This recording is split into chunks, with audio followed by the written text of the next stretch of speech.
All right, maybe now everyone can hear me. Probably. OBS seems to be responding now, so that's good. What's up, Luca? Hyper Rush, Game Mage, Sekmech. I think I saw Lily. Yeah, Titanium Lily. What's up? Oh. There's noise, OctoKid. Do I need to like reset my microphone? Hey, Cat, could you stop messing with my microphone, please? Thank you. Snowshoe apparently has some stuff she wants to say, I guess. What's up, everybody? Oh, my voice just scared you. Gotcha. Bubba, perfect background noise for what you're currently doing. I'm anticipating you're currently working on a secret project that you won't disclose to the chat. Tofu, insert original and funny greeting here. What's up? Good to see you. Repercussion. What are we playing today? Good question. Now, given that this is the first Showcase Saturday back after finishing Silksong, although I might do another Silksong stream at some point because there's a bunch of stuff, but I think I'm only at like 80-something%. But we want to do some Showcase Saturday. And since it's the first one back, you'd probably expect that I have a lot of stuff prepped, but not at all. So, Cat Simulator by Iron Boy. Luca, you just stopped by because you're in the middle of creating the system for flying enemies for your Metroidvania game. You took a lot of inspiration from my donut system. Nice. Glad to hear that. Yeah, I still have some stuff I want to work on with my donut system because sometimes the behavior ends up something I'm not so happy with. I hate like the directly overhead behavior, and also they feel a little bit flat sometimes. They don't move around as sporadically as I want, but overall, I think it's a good starting point for the rest of the flying enemy AI. So that's good. Hey, what's up, Luna? Good to see you. Play any of Hobo's games? I think I saw Hobo had some games in the Discord forum for Showcase Saturday. So, how do you keep your game organized? You just have to keep it in mind the whole time. It's really easy to make the simple choice that ends up with things becoming disorganized, but you just basically have to constantly remind yourself that if you let it get disorganized, it'll get much harder to work on. There's no really simple trick. I mean, obviously you want to have some folder structure, some file structure, some plan in place, but then you actually have to follow the plan, and that's the hard part. And also you have to resist the urge to change your organization scheme in the middle. That's a big issue. Where it's like, I picked a structure for organizing my enemies and their like different state machine AI and all that stuff. And I don't necessarily love the system I picked now that I've been working on it for so long, but changing it right now, I would either need to make a conscious effort to go in and move everything around specifically so that it matches a new system, or I just need to keep it the same. Having it half organized in one way and half organized in another way is a really good way to make sure you don't know where anything is at all. So. Nice. Bubba said the community's full of amazing people. True. You spent like 3 hours on organizing. Yeah, it can help a lot.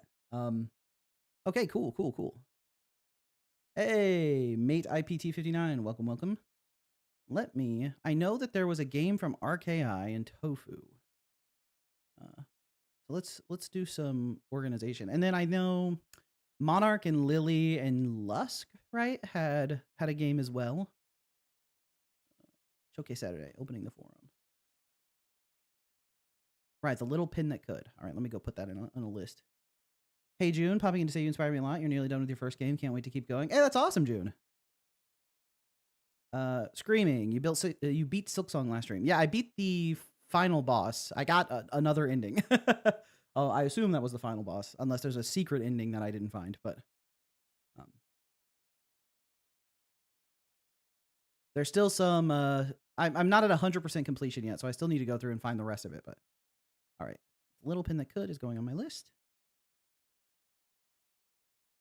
Been eager to see me play Startup Company since the Shovel Jam finished. It was so much fun. Startup Company. Was that an entry to the jam? Is that in the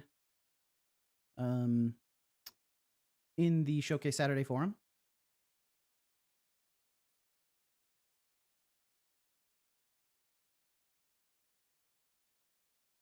Act 3 is the secret ending. Got it. Yeah, then I think I did the true final boss.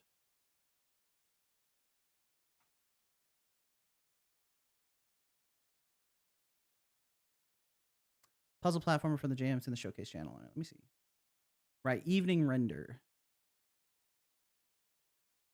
I saw Monarch said he was doing some bug fixes. I wonder if those bugs got fixed.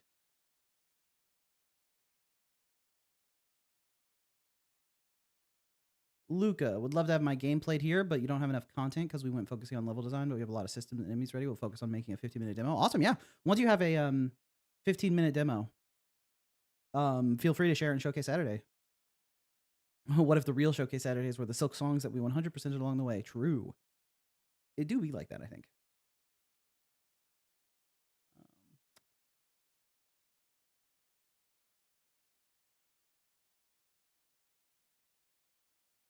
Right, we got Shortcutter.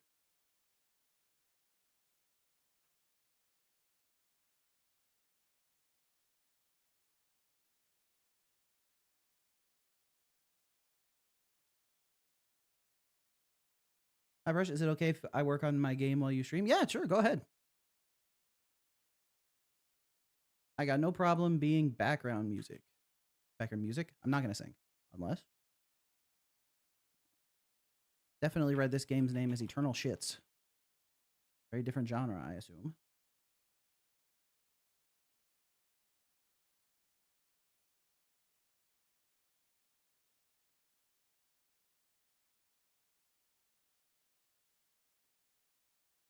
A karaoke stream when, yeah. I think I did do a karaoke stream with Insandio a long time ago on Twitch. It was on her channel, though, so. Don't know if the VOD for that exists anywhere. All right. I wanted to play this game. Put it on my list.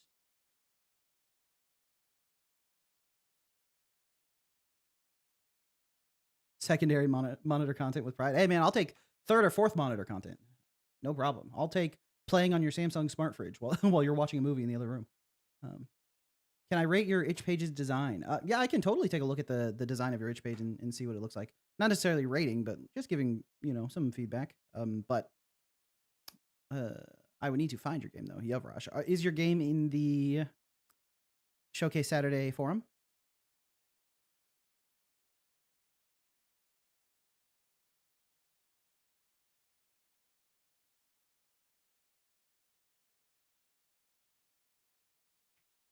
Will the roulette come back? Not right now. It doesn't. I don't really need it, I think, since I'm just like playing random games from the community, but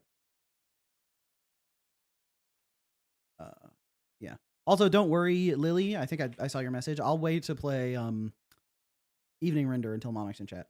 Unless Monarch doesn't show up and you just want me to play it without him here. Show Monarch some colors, CC. Don't think Monarch ever posted our game in the forum. It's in the forum. I see it. He posted a long time ago, though, like 30 days ago. And he said, it's extremely unpolished. There's no game over state. 3 dice don't fucking work. There's no game win state either. Help. So that is that is the Showcase Saturday description of the game. Strife of Vengeance. Oh, Strife of Vengeance is not Evening Render. Those are different games. I see. I see.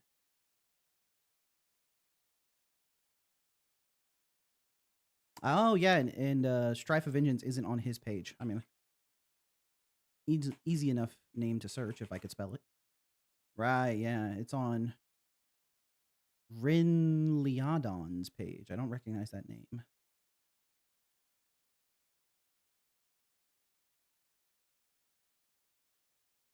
Right. I already played Evening Render. Strife of Vengeance is the other one. Strife of Vengeance. Okay. Is Shovel going to play the games for Jam Septic? Yeah, if people submit them and want feedback, I got no problem with that. Tip for anybody. If you're on YouTube, do the right mouse click for context menu, and then do it again somewhere else on the video element to open the normal, not custom video context menu. Sure. I don't know what's in the video context menu, but that's how you put them as a mini player. Ah, nice, nice. I was thinking that it would be better to wait till we set up the Steam page for it so that we don't waste wish lists. This is also why I don't want to release devlogs yet. So I don't know for sure because, I haven't released a game by myself on Steam. I just have Isadora's Edge on Steam for wishlists and it hasn't released yet. But the advice I've always seen is that the earlier you put your game on Steam, the better. So, I think that there probably is no such thing as wasting wish lists. Like if people find your game and are interested, that's all good. But the options like speed and stuff like that are in the context menu. Oh, got it. Yeah. Ever since an update a couple days ago, my like ability to speed up videos to 3 times their normal speeds has been much more difficult to do. Really likes to default to 1 time speed, and I ain't got time for that. You don't need to react to my comments. Hey man, I'm reading chat before I start playing games. That's because eventually gonna be distracted. You made a post in the showcase forum. Let me see. Ah, Cat Simulator. Got it. This is your first game, but you'd love some opinions. All right, let me copy and paste.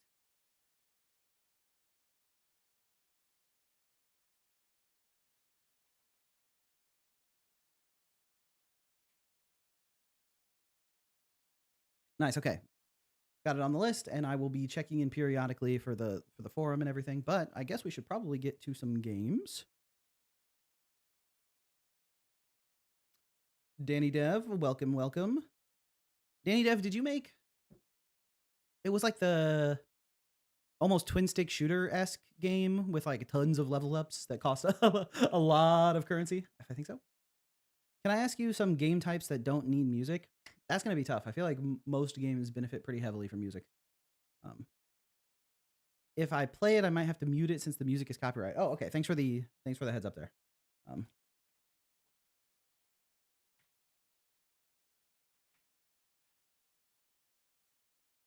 Oh, right. Meal only. Right. Yeah. Name looked familiar. And not the milk-loving Carlson type of Danny familiar. The Steam page for that game is getting reviewed right now. Oh, awesome. Horror games, possibly. You could see a horror game with no music working very well, like a horror movie without stingers. Possibly, but even with horror games, like the audio, like you would need really good audio design, and it would need a lot of atmospheric sounds, and even then, some musical stingers go a long way. But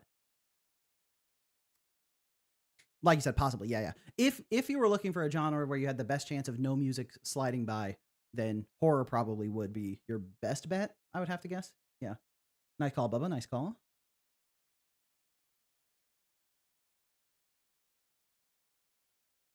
How do you come up with a name for yourself or your studio on socials? So what I did was when I was like 12 years old, so long time ago, I went to a website called Random Username Generator, and I clicked the button, and the button that I clicked said Inbound Shovel, and I said, "Damn, that's kind of sick, homie." And then I've used it for decades. So rocking 60 FPS, no lag spikes, heavy render here on your custom game engine. Let's go. Nice. Your name comes from the volume on a can of Arizona iced tea. Nice. That's cool. 591 ML Studios is pretty iconic though. Very easily recognizable in my opinion. But Big Bubba Boy is also iconic and recognizable. So you're pretty much sold either way. Tofu to go. Tofu to go is also a pretty solid name. Although I think your studio name is like Dazzling Duck or something. Hyper Rush Network is pretty good. Titanium Lily is also a great name. Like Titanium Lily Studios, I don't love as much, but just saying like game by Titanium Lily, that's kind of sick. When I was really young is where all the greatest usernames come from, by the way. Nice. Yeah, I mean, if you stick with it long enough, it feels like a part of your identity. Your name was based on Reaper from Overwatch and percussion-based instruments. And like repercussions is a word, right? Repercussion is like the consequence of your action, kind of. So, but spelled like Reaper, Grim Reaper. I see where it's coming from. Can I test your game? It's on the MapleStory Worlds platform. Oh, Tofu to go said, Dazzling Duck's the name, but personally, you'll stick to Tofu. Your streams have warmed me up to it a lot. Yeah, I mean, I feel like Tofu is a great name. Really easily, really memorable. The real mystery was what the hell RKI is supposed to stand for. RKI Orb Mage 3000, the legend? Yeah, don't know what RKI stands for. Crockey, what's up? I don't think I'm saying your name correctly, but Bepido, you beat Skong last night. Nice. Good job. How many tries did it take you on the final boss that I won't refer to by name in case it spoilers for anybody? My name is a reference to how, comment from internal screaming. My name is in reference to how at all points in time I internally screaming. However, for your game company, it's Clax Cafe. Nice, nice, nice. Yeah, I think internal screaming doesn't feel like a name. So I assumed that was the name of your studio. But Clax Cafe, Clax Cafe. I'd have to think about that. You know what I would need to do actually is I would need to Google search Clax Cafe and find out if it has good good SEO to be findable. Like with Luna. Luna's working on a game called Lumina, right? Like L-U-M. You are Clack. Got it. Would you prefer me to call you Clack instead of screaming, by the way? But yeah, Luna's working on a game called Lumina. And when I search Lumina on Steam, there are so many Luminas, which will make it harder to find for people. So you'd a little prefer for me to call you Clack? Got it. I'll try to keep that in mind. Eventually, I'll have it locked in. Mate IPT59, chat, hook me up with a good username. Google magic tricks. Find the magic trick that you think has the coolest name. Go by that. That's it's my advice for you in particular. Not general advice, but you give that a try. Shovel throwing Lumina shade. Not shade. I haven't played the game yet. Don't know if it's good, but it is hard to find on Steam. Hey, Jumpy Neb is here. What's up, homie? How you doing? Oh, also the third Garbear. Have you gone back out for your second deployment? Is that what it's called? I know it's like training, right? I know you were back from your first one, but I don't know if your second one has started yet. OctoKid, you've picked this username years ago. It's too iconic to change. OctoKid's a great name, I think. You're already called Matt on Discord. Matt. Oh, MatPat. Yeah, I think MatPat's pretty good because, you know, a lot of open space there. No other associations with it. Cool. All right. I suppose I should play video games, huh? You're in advanced training, learning how to disassemble weapons. Oh, sick. If I need any weapon disassembly mini games or something in Isadora's Edge, I'll hit you up. All right. It looks like my desktop audio is on. I can switch to the desktop view. All right. The game isn't on Steam yet if you're trying to look for it. You've been waiting to finish the demo to get some good screenshots and make the artwork needed to make the page. Ah, that makes sense. Well, probably the reason I couldn't find it on Steam is more because it's not on Steam rather than the name. But there are lots of games called Lumina. So all right, the little pin that could. We're going to start with RKI's game because RKI's games, and I think Tofu, right? RKI and, yeah, and Dazzling Duck Studios. Okay. Yeah. Start with RKI and Tofu because usually RKI's games are so polished and fun that I don't have any input. No feedback other than nice game. But let's see how loud it is. See how loud it is and hope for the best. Nice. Looks like it's extremely quiet. Let me crank the volume there. Can y'all hear the game or... Probably played the tutorial, huh? This is called The Little Pin That Could by RKI 3000 and Tofu to Go. Okay, let me turn it up just a bit. Move the volume mixer in.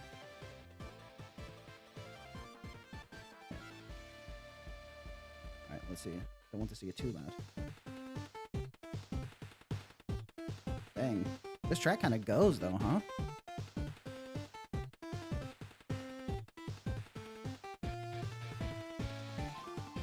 I mean, great song, am I right?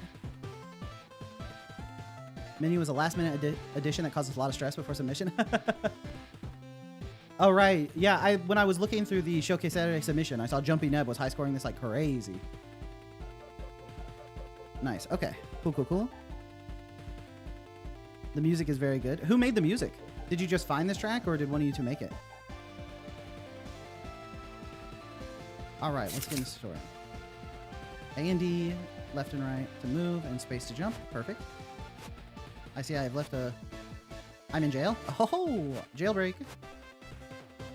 Shift is dash, okay. I can only dash on the ground. Got it.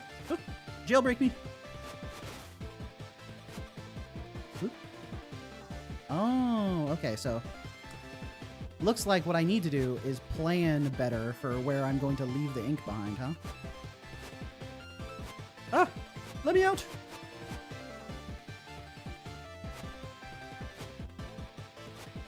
Oh, this game seems like it is hard. Can I do like a sick shift? Nope. Wow, okay, hold on. Maybe I need to, maybe arrow keys would help, actually.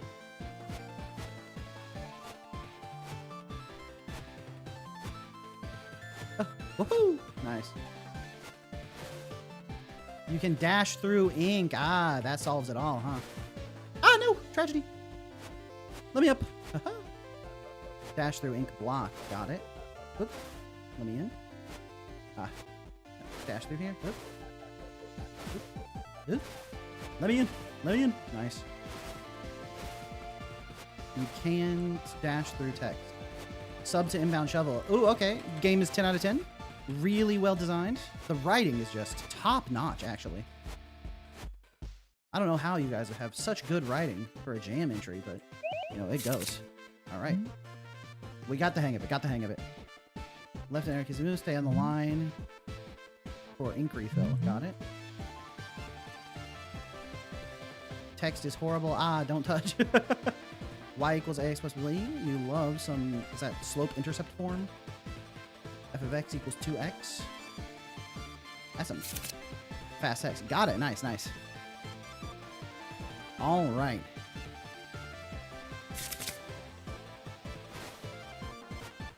Woo. Okay.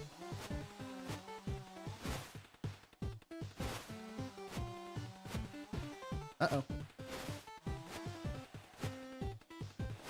Let me up. Nice. And we're cruising.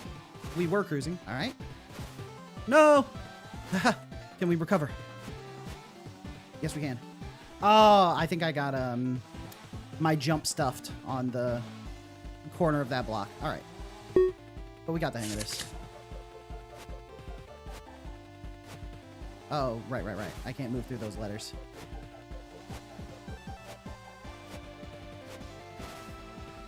Right. I love the pin skips. Or the dash skips, I guess I should call it. Woohoo! RKI 3000. Utopia UK.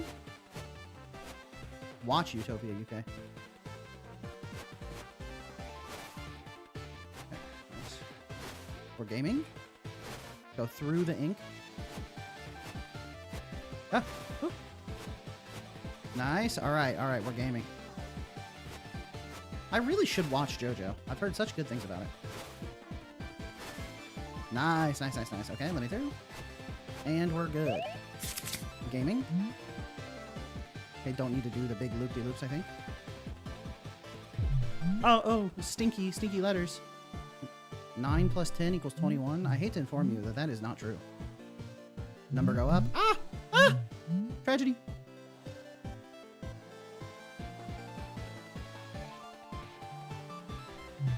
Oh, I can't dash. Euler's number. Ah, quick maths. No, the shredder. No. Oh, wow, you don't get any points on that screen? Okay, and we're gaming. Uh-oh. We gamed too hard.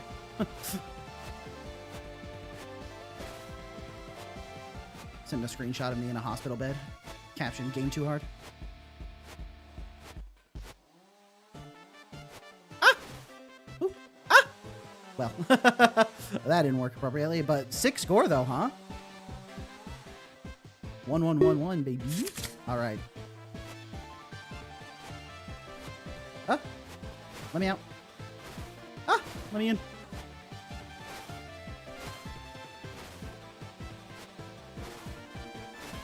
Trying to get fancy with my dashes.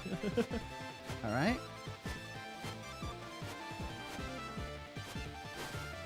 You have to decide what you want to do so quickly. Ah. We're stuck. I can't even dash from here. All right, finally out of that dreaded corner. All right. Huh. Nice. Oh, can I like... Oh, can I cheese? Is that an intended mechanic? Like wall shifting? Ah! I'm sorry for my wall shifting deeds. Can this ink fade, please? Ah! All right. Oh. We had it for a second there. We had the recovery. You drew so many pin frames. Yeah, the animation on the pin is so good. Oh, no. This is an early blunder. Okay. Okay.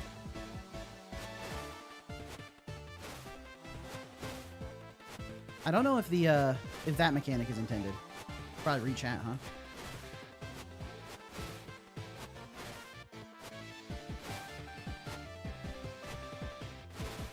Hey, Papyrus, anything from Grillby's? You bastard. Ah!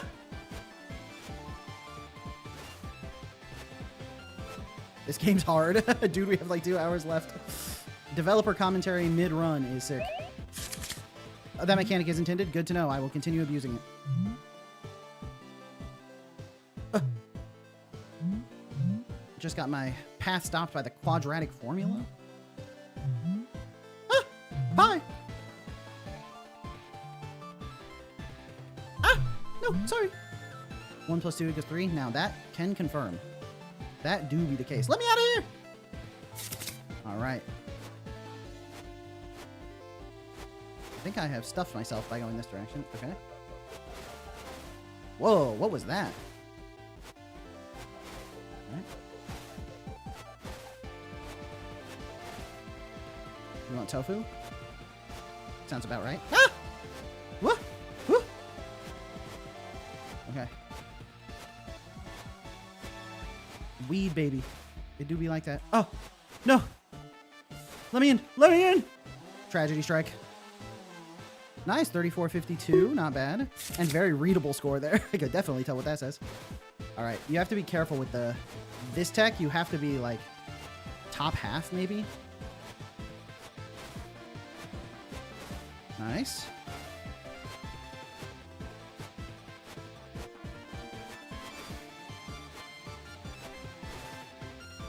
Ah!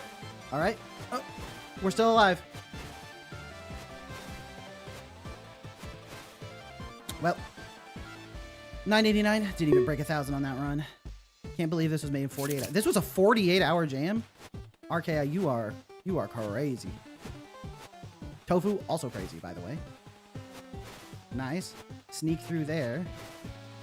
Absolutely stuff our attempt to get up here. Steel Ball Run anime. Isn't Steel Ball Run like one of those JoJo like arcs or something? Ah! I'm stuck! Help! Oh wait, Insandio. I don't know what it said about Insandio, but wife spotted in the wild?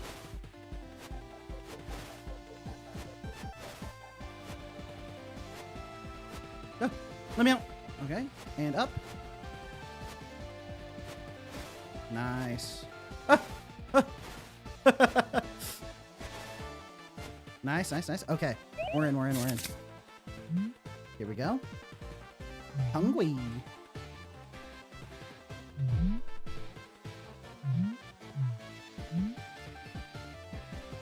E equals MC2.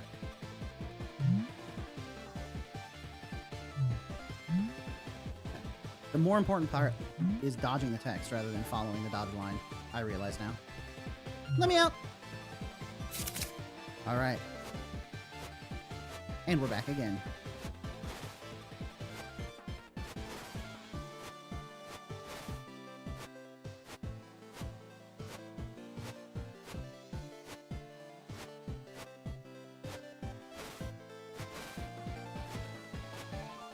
We're gaming. Let me out.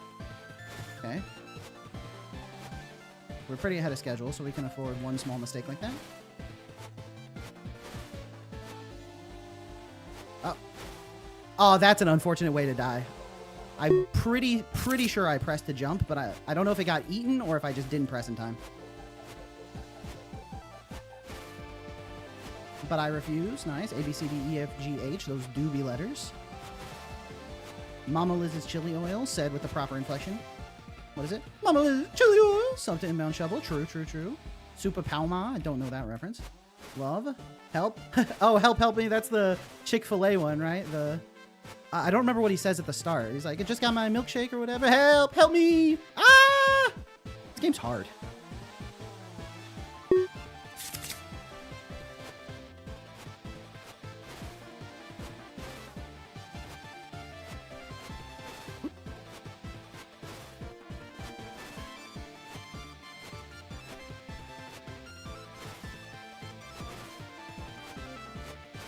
Nice.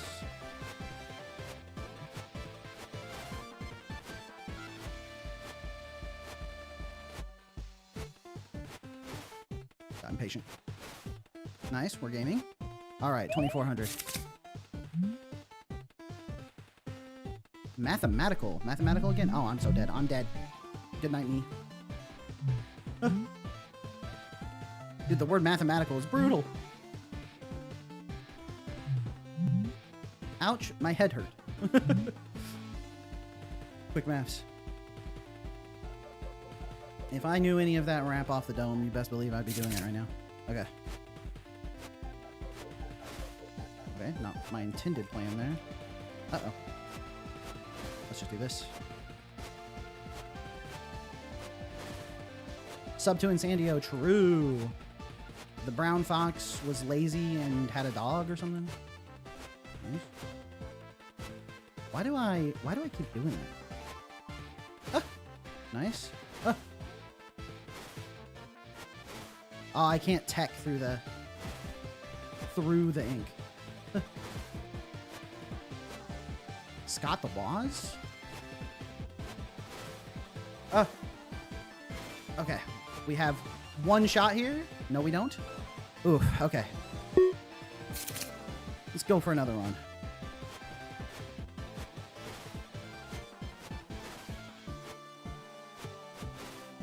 I'm guessing the levels are procedural, RKI or Tofu.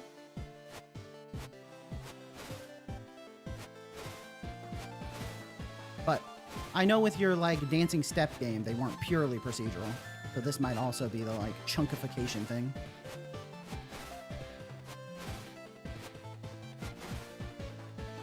Presets like one step, two step. Got it. Euler's number. Ah, shit. Oh, golden ratio saved me. You love when you get like pi 1 in a row. Tired?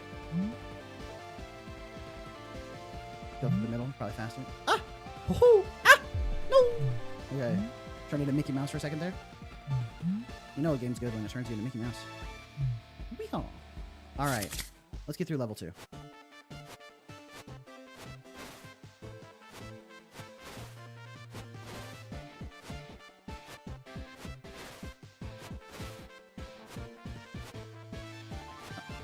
Okay.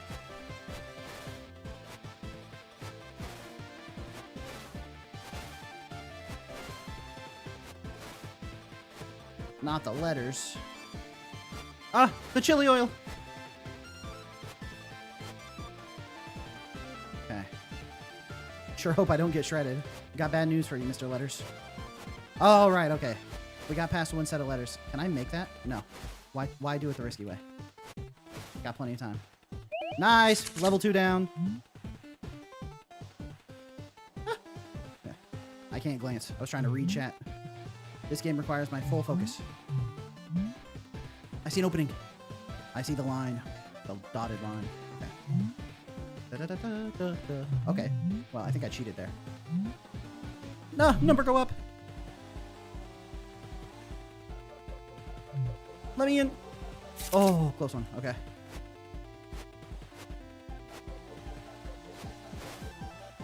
Okay.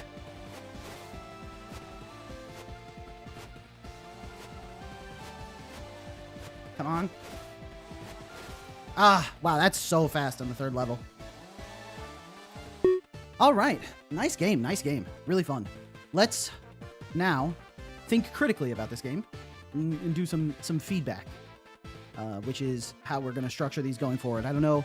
The last time I did Showcase Saturday, we established a new format of playing the game and then giving feedback afterwards on things that could be done better, things that were good, what might be changed. Godot for life, dude. Great game. Right. So, Tofu, Shovel, if you want to do us a big old favor, give us some ideas and feedback since we're still working on this, but we're not sure which direction to take it in. Copy and paste a message from it. Yeah, no problem. So, one thing is, overall, the movement feels really good once you get the hang of it. I love the, shift dashing through these ink blots is, a really cool mechanic and, rewards you for understanding what you're doing. And, the better you get at, timing the jump, it's a platformer that really rewards an understanding of the timing in a way that, other platformers don't have because they don't, leave a trail of platform behind them, that little jump there was incredibly satisfying because I knew what the timing was going to be. This is what I was trying to have happen. When you get stuck like that, it feels very bad. And I don't know what exactly you could even do about that. Yeah, it's I feel like that happens to me a lot where if I get stuck like that. Oh, hey, Lyra's here. Where if I get stuck like that, it sort of ends up just being a panic until death type situation. You know what I mean? Where it's when I'm actually schmoving, it feels amazing, right? But if I get stuck, suddenly all of the gameplay flow stops. And in some ways it makes sense, if you make a mistake, the flow stops. But it's a little bit, I think maybe a little bit too hard to recover from the mistake. But I don't know exactly what you could do to fix that. Maybe, you know how the dash, if you're stuck, a dash is all you can do. Yeah. Maybe if you have another movement option that breaks the lines you've drawn, right? Some kind of little spin attack or something. So that if I get stuck, I can just clear, like an eraser. Although this is a pen, so it doesn't really make that much sense. But being able to remove the stuff around me and just start fresh would really help the flow, I think. A twirl move to disable ink collision. Yeah, it's if I get stuck, I'm trying to platform and oh no, I'm stuck. If I can just press a button to unstick myself so I can keep playing, that would be amazing. Because I love this game when I'm in the flow state feels great. And even there, it was recoverable with a dash. But when I don't have room to dash, especially if you get yourself stuck up against the wall here, I can't dash when I'm up against the wall, which I don't know if that's intended or a bug, but but I would really love to be able to continue moving, It's your game has really great movement, so basically just let me keep moving. Yeah, and then another thought I had is I love the oh shit. Oh right, I can use the little ink blot as a platform. That's nice. Another thing is I love the letters. They're a little bit hard because of the collision. The collision's unclear because they're not, bog standard platforms, which can make platforming around them kind of a challenge. But getting the hang of it feels pretty rewarding, so I'm not sure if there's anything that you need to do there. But one thing that I was thinking is that there's a lot of math references here. But I'm a pen, and you do math with a pen, but the more iconic thing you do with a pen is write, right? Letters and words and stuff. So having more literary references, I think would be fun too, references to Frankenstein or the Scarlet Letter or, whatever book you think is good. That stands out to me as a good use of the pen. Okay. Yeah, Shakespeare, To Be or Not to Be. Yes, I would have to read a book. You don't even have to read the book. You can just Google quotes. Yeah, we turned them into one-way platforms. Oh, in the latest build, they're one-way. That might make them a little bit too easy, but right now they're definitely I feel like just watching me play, you can see that's my stumbling point over and over again. I can do the regular platforming really well, in my opinion.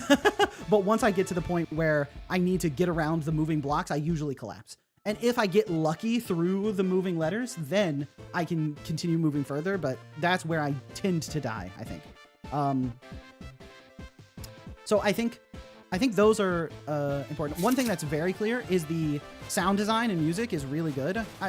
I don't remember if you guys said you made the music or not, or if you answered that question and I didn't read chat.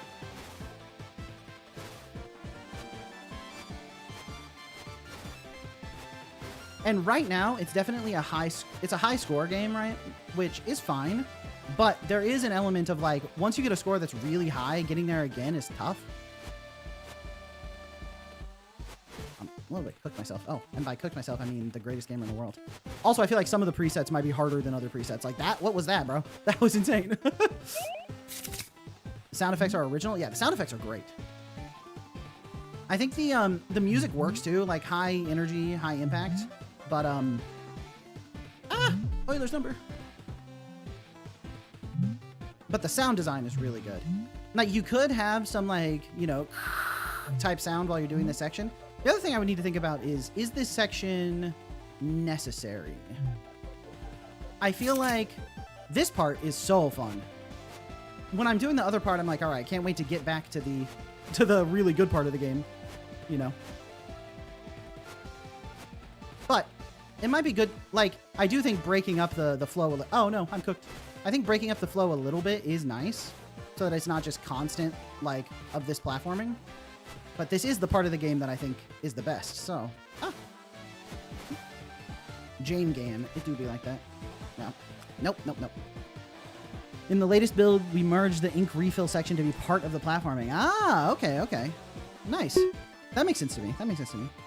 The other thing I think that like would be cool is obviously when I move and platform around, I leave these ink behind, right?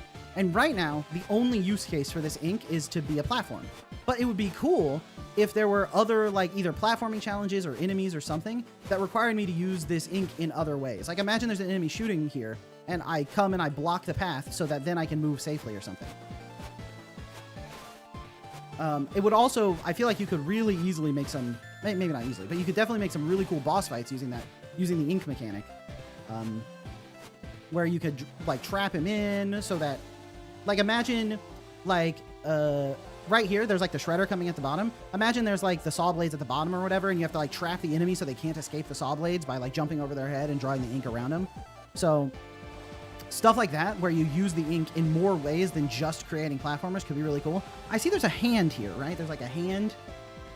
Is it like using a paper shredder up along the bottom? I think that's what's going on there. And then Yavraj says, maybe make the player collect some sort of whitener, which he can either use after a cooldown or the player finds it occasionally. Gradually reduces over levels. Also can't tell if that's a pin or not. Yeah, like a whitener, especially if it's like a pickup. That's another thing, is there's a time pressure, right? You want to get to the top as fast as possible, but you never have any decision making along the way of like, should I take this other path or do this other thing? And take more time, but I have extra time, so I should go for it. Because right now the only goal is get to the top. So adding other micro goals along the way that give me a decision point could be cool. So if you have like power-ups, like you can pick up some whitener. Yeah, it's a paper shredder, got it. You could pick up some whitener. You could pick up different colored inks I see in chat as a suggestion. You could pick up different colored inks. You could pick up all kinds of stuff. Power-ups, even just like extra points, right? Theoretically, the ink refill holes are decision-making, but there's barely any reason to not go in. Yeah, I didn't really understand that. I didn't really understand what would be the reason behind not just jumping into the hole. So as soon as I saw the refill hole, I was like, all right, let's keep going. But with that in mind, I think having those sort of micro decisions makes the platforming more interesting, because I've gotten really far ahead and I see that there's like some extra points over there, but it's a little bit hard to get to. It's like blocked. So I just get in there, grab them, and get out, right? That kind of stuff.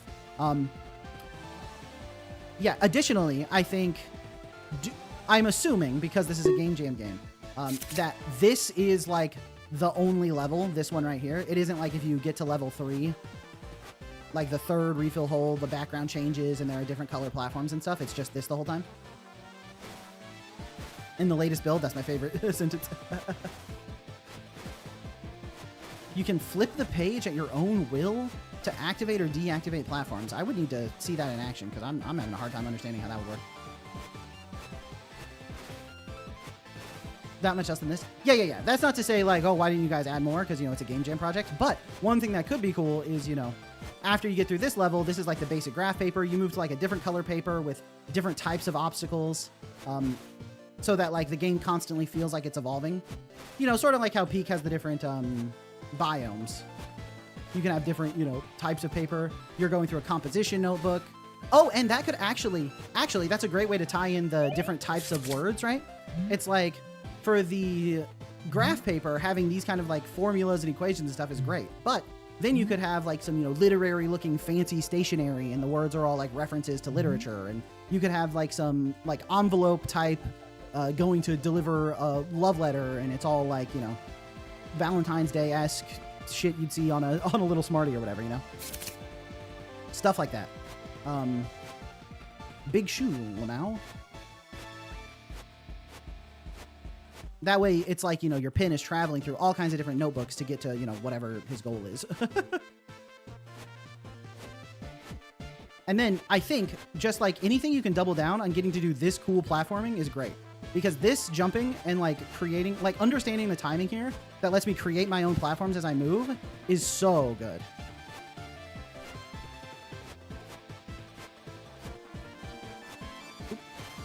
It's like generally with a platformer, you want to create a main movement mechanic that rewards mastery, and I feel as though my mastery is being rewarded. Oh wow, I can't believe I survived this level. Yeah, this section, it's a nice break. Give me a pause from the difficult platforming and reset my mind. And yeah, there are ways. I think there are ways to make it work. It's a little bit one note, right? I'm just following the path and trying to avoid the letters. Wow, that thing is fast now. But like you said, you've already merged it into the platforming, so in the latest build.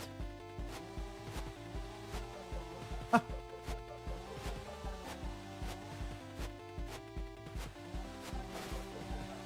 Yeah, it also, I feel like on the third level, the shredder's too fast. But I understand why you do that, right? Because the decision here is like, if you don't make the shredder faster on these later levels, then you end up in a situation where if I can just keep going, eventually I get to a score of like 20,000 or whatever. And then I don't want to play anymore because now that I have such a high score, it's going to be impossible to get there again. If the game becomes like really, really unwinnable by like the third and fourth level, then suddenly you don't have that issue anymore because no one's going to get that far. So they can always try to just push it a little bit further and a little bit further and a little bit further. The shredder speeds are absurd. They need big balancing. Yeah, I feel like it's a little too fast. Like, you want it to be so fast that, like, one mistake and you're out. But, like, that felt a little bit like I don't even know how I could have possibly done it, right? Maybe if I was better at the movement than I could have. But the speed on that third level was so fast that I was like, I feel like I was just cooked from the start based on the presets that were spawned. But, oh yeah, Yuvraj in chat says it could start from like a preschooler's ABCs book. Yeah, that's cool. That's a lack of technical time? Oh, yeah. I mean, this feedback is mostly with the idea of like how you can move forward and other stuff you could add to it and what else you could improve on the game with, rather than like, I think as far as a game jam entry goes, to make it clear, as far as a game jam entry goes, this is like 5 stars in every category. The music and sound effects are great. It's super fun. It's super well designed. It's incredibly creative. It's super original.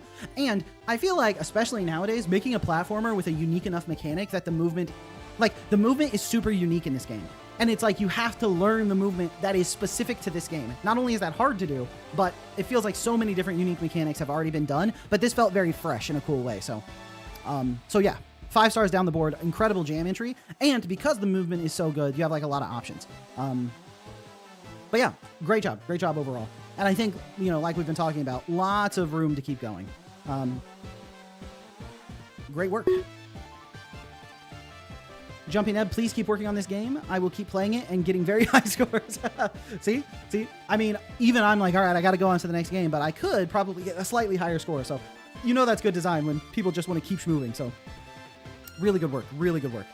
All right. Now let me close this out. All right. Yeah, great job.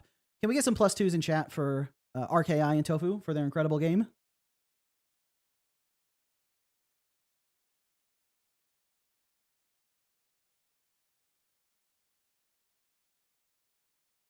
Nice. This has high potential. Yeah, absolutely. Really good platformer. And it's like right now as like a high score game jam, like almost mini game type thing, it works really well. But you could also expand it to be more like level based. Like if you wanted to actually build out, you know, platform, like instead of being a couple presets that like loop endlessly, you could build out set levels that you have to play through and then like keep it going like that, you know? You could make like puzzly type things where you need to like draw really, really specific platforms to get through and stuff like that. And you could have all those different game modes in the same package, right? If you have like, you know, handcrafted levels that take you through a set stage, and it's not like when you die, you restart at the beginning. It's like you know, play through the levels, and if you die, you restart at that level type game. And then you could have endless mode and all that, and the time trial or whatever. I feel like you could package all those game modes and put it on Steam for like $5-10, and I mean, I'd buy it. I always also estimate high though. Like I was gonna say $20, and then I realized probably not $20. I think people probably wouldn't buy at $20, but 10, 5, I think it would sell. So, especially I feel like the art style is very appealing, very appealing. That's one thing that's tough. And in fact, let me open it up again just to like get that point across a little bit more clearly. Where it's like when you look, desktop. One thing that's important is making a game that stands out to people when they're just looking at the screenshots. And it's like, I feel like this is very clear to me. Like there is some really good appeal. This screenshot in particular, you see this good score. I would probably want the pin in motion here, like, and have the line being like partially drawn, you know, where it's like you can see the line coming in and the pin is like schmoving and like doing the little flick. But like all these different obstacles, it's very clear that there's some cool stuff happening here. And then once you have some other backgrounds and stuff, being able to have the pin moving on other backgrounds and having like different obstacles showing up, I feel like just looking at the screenshot, I'm like, okay, what's going on here? And then when I watch the trailer and see it in movement, I'm like, okay, I'll give it a try. So, yeah, I think that there's a lot of visual appeal here, which can be hard to achieve, but yeah, you got it. All right, next up we have Shortcutter by OctoKid. Hey, look, badges. All right, hopefully this isn't too loud. Let me actually lower the volume in case it is about to burst out some eardrums.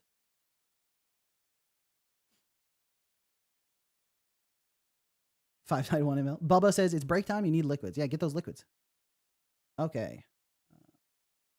I don't hear any sound. Is there supposed to be sound, OctoKid? Oh, no sound? Got it. Okay, go to the tutorial. Use the arrow keys to move and space to jump. Cool. Oh, there's a double jump. Oop, oop. Stomp by pressing down or Z in the air. Oh, okay, got it. Hold up and press jump on a wall to climb it. Oh, got it. And spin jump. Jump while turning to side flip.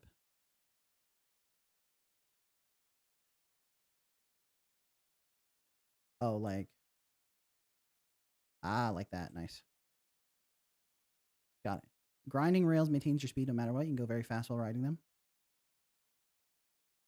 Gaming. Oop. I see. So this is very much a Sonic-like, right? It's all about building up momentum. That's what the side flip is for, I see. All right. My rank is Scribbles. A rank. I'll take that. And hitless, which is good because there are no obstacles. Oh, so I go into the portal here. Okay, that's the tutorial. All right, I see the Sonic like coming into play. A midday force flight. Ready?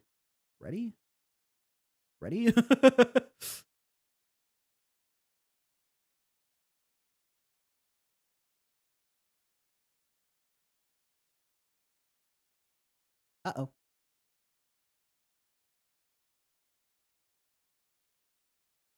I believe I took damage there. Okay, those birds are also enemies. Good to know.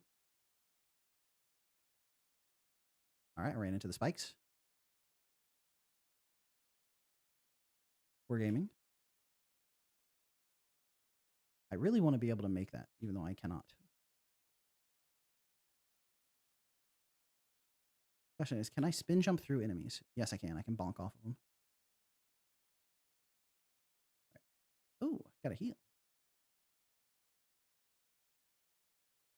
Oh, am I running on clouds there? Oh, Rawl, thank you so much. Thank you so much. I really appreciate that. Oh, I lost all my momentum. Dude, check out high speed action right here. We're gaming.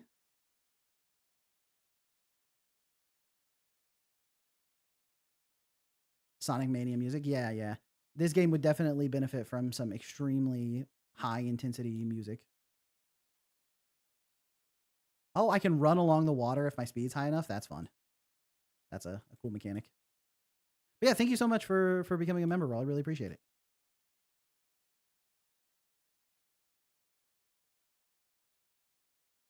Nice, nice, nice. Oh, okay. Not allowed. Not allowed to go that far down.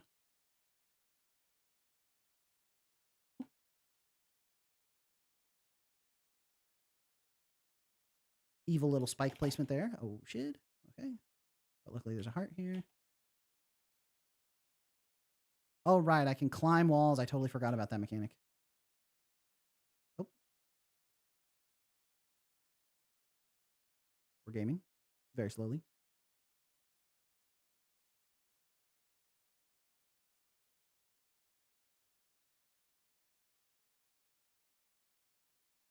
All right. Well.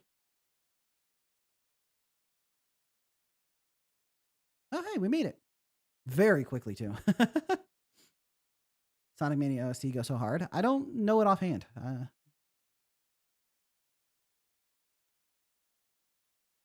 Nice. I need 6 stars. I need 4 stars. Oh, did I not get any stars for that level? Being able to walk on the clouds is extremely cool.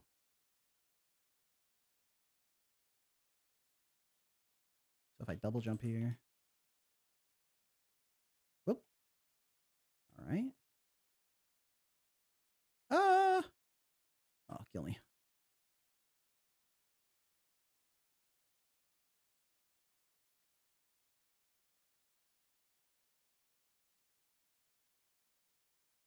Ah! Tragedy.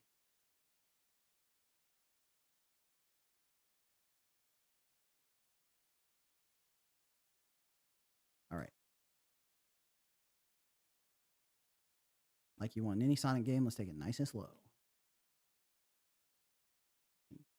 Jump these clowns, right? Okay. 0 out of 2 stars. No, no, no, no, no. Okay. One thing that definitely you'll want to think about is it can be really hard to tell which platforms I can walk on. Like, what am I allowed to step on, you know? Weehaw.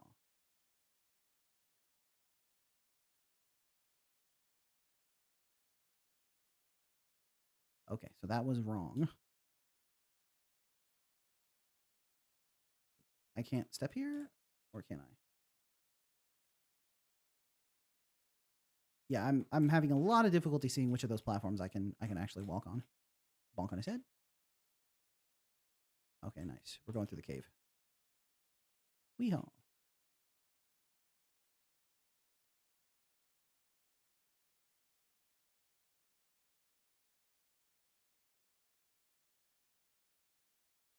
Yeah, having some sort of like ledge outline on top or something, just making it really stand out. Oh, I can't stand on that cloud.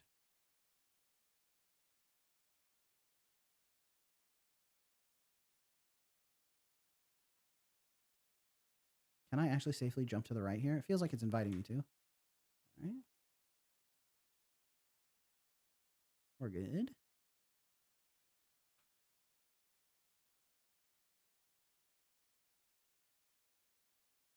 Okay, I was not supposed to jump to the right there. Okay, so I think that was another entry. Like you're supposed to be climbing up, right? The game wants you to climb up. So this feels like it's pointing me out to the right, especially the way you've laid out these background tiles. It almost feels like an arrow directing me to go to the right. So as soon as I saw this, my instinct was I need to run and jump off of this ledge. But if instead there was some kind of arrow pointing inward, like the idea is there's an extra path here that you can use to get inside this tree, then as soon as I got here, I would have been like, this is another way in, and continued going up. So just like some little level design tricks like that can help your player understand what the goal is without you needing to do any hard work. Like there's a great example, right? This right here almost feels like an arrow pointing me to go to the left here. So it's very easy for me to go to the left without even needing to think about it. See, and then obviously the light you've put on that makes it very appealing to jump on.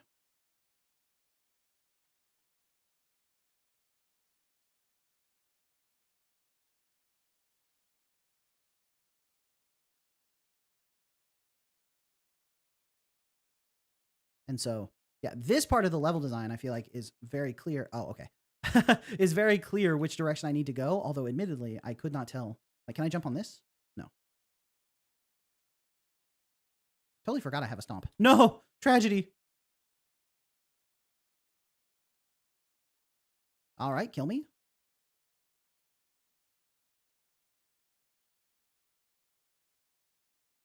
It's one of those kind of games. I thought it was a Sonic-like. Instead, it's a rage game. I didn't even realize. Jump King, you have done irreparable damage to the indie dev industry. I guess actually it's not Jump King's fault, right? It's Bennett Foddy. Foddy.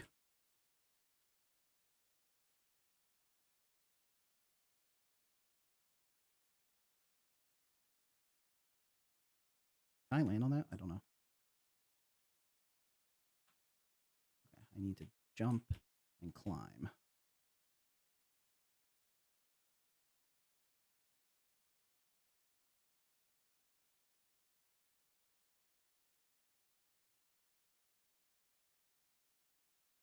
Nice. Okay. This way. Oh, hey, that's the goal. Ah. Okay, I didn't realize I could stay in there, so I was about to crash out. There we go. And it was deathless and hitless. Don't mind me. If you ignore the fact that it wasn't deathless or hitless. Oh, it was hitless? I swear I took damage. Nice, nice, nice, nice. But I don't have 2 stars, so I can't actually go to the next level.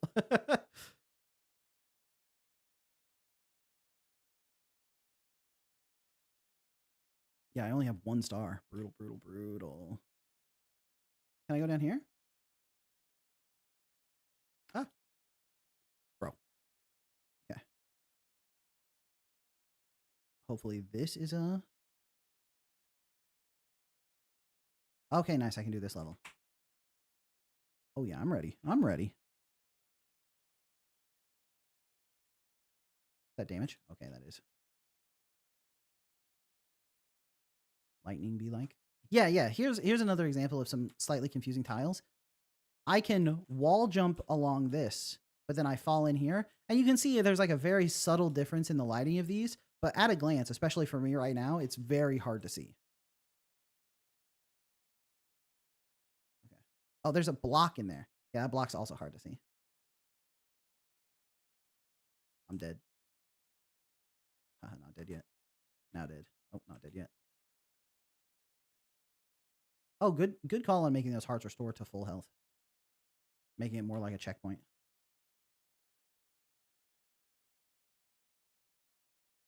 Accidentally didn't take damage there. The best kind of not taking damage. Oh, right. I need to stomp through that. Got it, got it, got it. The stomp mechanic comes into play.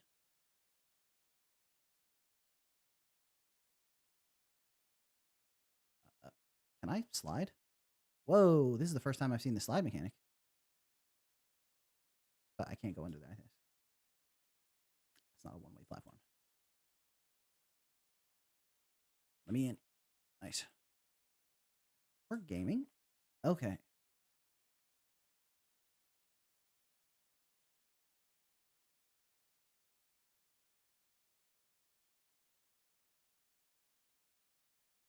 Right, climb. Guess you could also do wall jumping here. Oops, just sending it. Oh, no. Nice.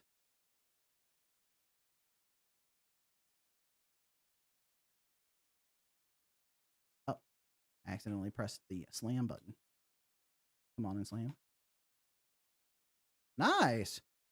Pretty good. 122 out of 75. I'm getting the hang of the movement. Sound has got to be your greatest weakness. I mean, it seems like you basically just ran out of time to get sound in this game, is my guess. Sound is one of those things that like doing it really well just like takes a lot of time. Can't really rush it. Also, we probably should be getting our sound design tips from RKI. Unless Tofu, did you do the sound design in the pin game? What is it? The little pin that could? Whichever one of you two did the sound design in that game. It was extremely good. Tofu did the sounds? Nice. Okay, then we should be listening to Tofu on sound design. Oh, I can stand on this cloud. Yeah, that's... I keep not realizing I can stand on that cloud right there. You suck at sounds. Nice. All right, we'll listen to Tofu on sound design. Is this an enemy? I'm actually in jail. I'm actually in jail, man. How could they do this? Oh, I thought getting 2 stars there was going to unlock a level, not unlock a jail guy. Ugh, brutal. Okay, so I need 4 and 6. That's a lot of stars. Well, let's give it a try. I didn't get any stars on this level. All right. Is that my jailed brother? We going up high this time. Huh? Okay, running along the clouds. Now, who built the spikes there? That's what I want to know.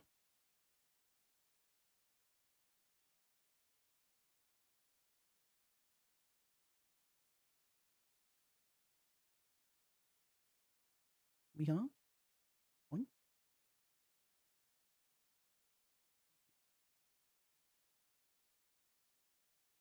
Sonic Racing. Nice. 50 out of 60. Let's go. And Deathless. That's 2 stars right there. The movement seems very smooth and slippery. Yeah, the movement is... It's good for a Sonic-like game. It's like a lot of like trying to control the momentum. You could probably be a little more forgiving with some of it. Like it takes maybe a little bit too long to get up to speed, and a little bit too long to like halt the direction. But that's just like, you know, fine tuning stuff. Like if I want to turn around here, oh, it has a nice slide. That's one thing that definitely has to be complimented. The animations of this main character are so good. It's like all of the different motion options, like the squash and stretch on that jump right there. It's so clean. And like doing the reverse hop. Oh, I need to be up to a certain speed. Yeah, that, the double jumping, this like cool spin. You have the wall climbing or the wall jumping animation. Yeah, that does that. And then you have your like little twirly when you're wall jumping. The wall climbing versus wall jumping, I should say.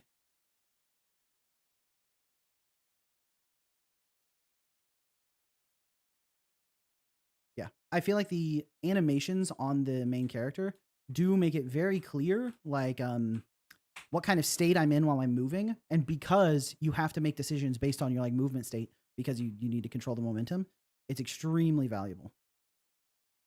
Okay, that guy's got to chill.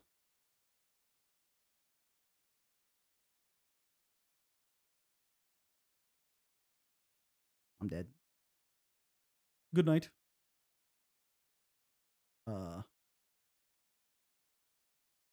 I'm a gamer. Speedrunning skip. Hopefully the checkpoint extends all the way down. Or the finish flag. It looks like the finishing flag does not extend all the way down. Dude, but if the checkpoint extended all the... Alright.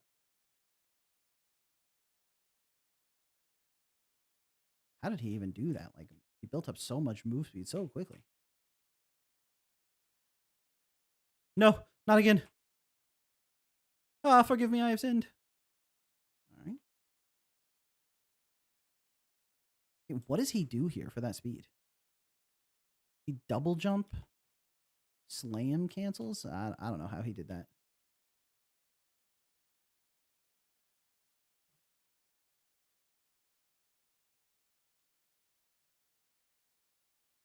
Right, we avoid the path that leads to unending despair. Oh, Shinarkies. Lots of spikes there.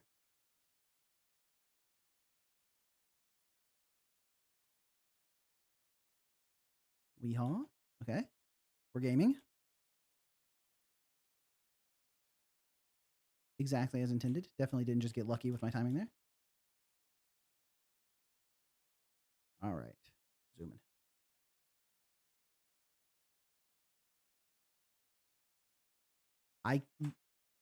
I can't see the platforms. Oh, what? I died? Is this a race? Well, I'm never beating this guy.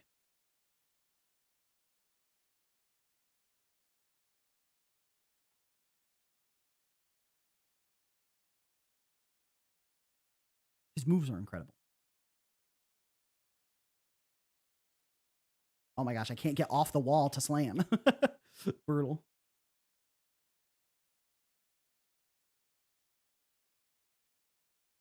Oh, hey, well, at least my double jump reset, so I didn't die there. Oh, close.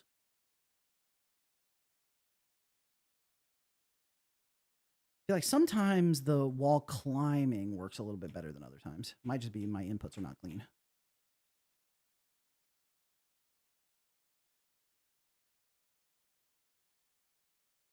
Where are the platforms? I have to beat this guy?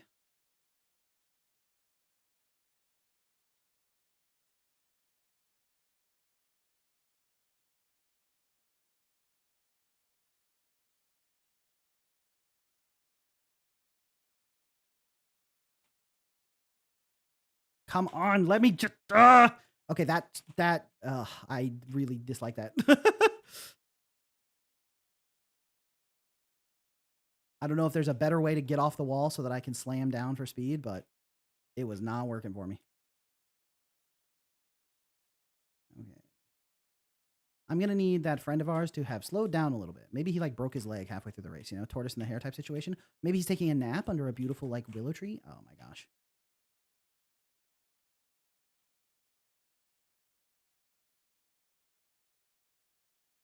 Whew.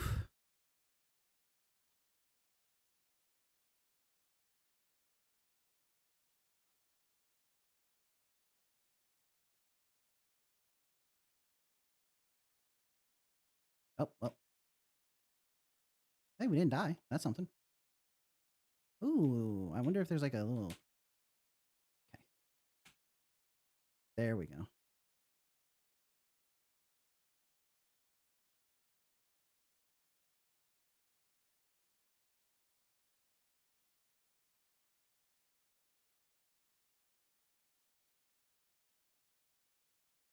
All right, we're through. Why didn't I have my double jump? Explain. Where did I waste it? Okay. Oh. I just need to restart. If he gets that far ahead of me at the beginning, there's no chance.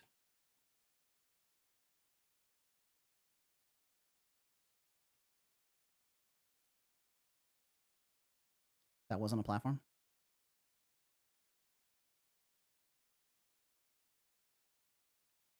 Maybe I didn't even land on anything. Really hard to tell. Ah! All right, we're restarting again.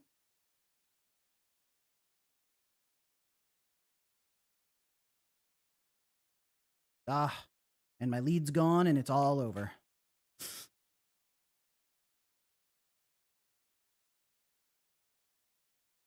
There can be no falling even 1 iota of a second behind. Oh, come on, I even hit the... It doesn't cancel your horizontal movement. Maybe there's something I don't understand. Oh, wow, he's only here. Ah, what? Excuse me? What just happened? what, what just happened? I got hit by the spikes and teleported to the end, but can't actually touch the end? Too locked in to notice the badges? Oh, if I go to the hub, I can find badges. Who do I find badges from? This guy? Bro, I forgot to tell you to press escape to equip badges. Oh, I see. Maximum 4 HP, useless. Stay on water no matter the speed. Taking damage no longer sets your speed to 0. Oh, do I get 1 badge in each category or just 1 badge total? Sliding causes you to stop instantly and spin jump inverts your momentum. Wall jump gives you more speed and less height. Accelerate faster, run slower. Stomping now sends you straight downwards and much faster. Okay, I think I need that. Turn the spin jump higher, fall slower. Turn the spin jump into a dash. How do I explain how this works? Just figure it out. I will never equip this badge. As a player, this means I will never find out. Touching a wall allows you to briefly run up it. That seems really good too. But I think I need this stomp, right? Because without this, I can never go quickly down that one path. Yeah. I have to have that stomp. Okay, was this the level I was just doing? No, this is the tutorial.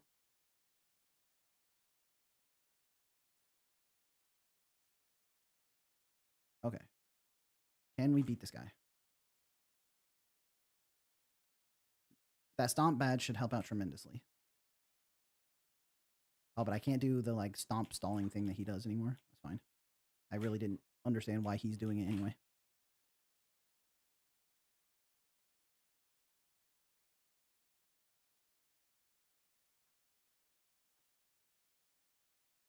Okay, well, messed it up, but what are you gonna do?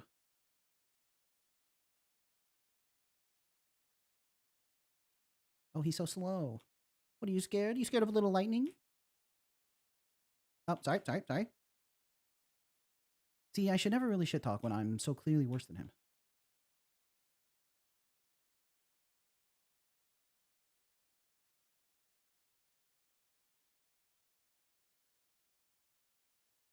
Okay, that part is brutal. I don't know if I'm just doing it wrong or something, but oh, I can run along these clouds.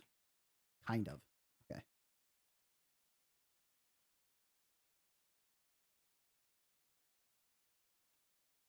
Okay. No.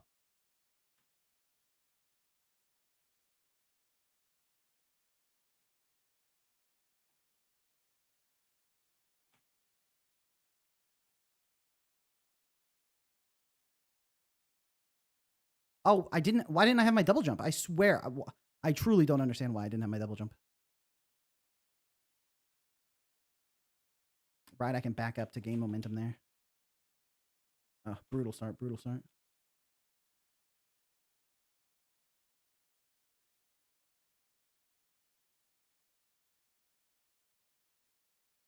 Oh, we hit it. For the first time in forever.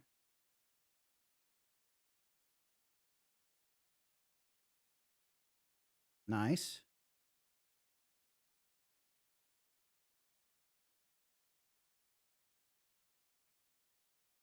Ah, it's all over. Is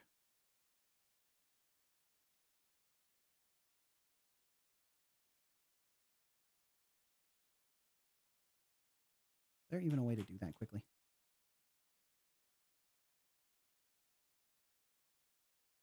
Bro, I have to be so far ahead of him by that point.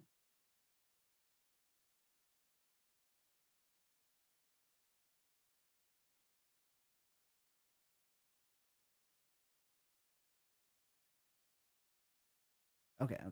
Lock in. Oh, nice. Okay. You didn't punish me for clipping the corner there. That's nice. I appreciate the understanding of my predicament. Okay. Maybe I just need to hit this. He really uses his downward ability to cancel his momentum quite often. No. Okay. What? All right. We're going. Really, I really did expect that to.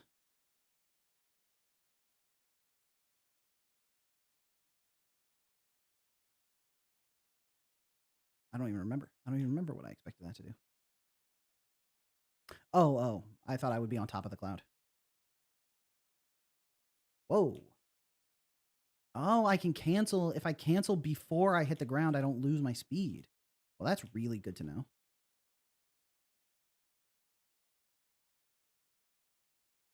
That is so slow. I wish there was a faster way to do that. Maybe there is.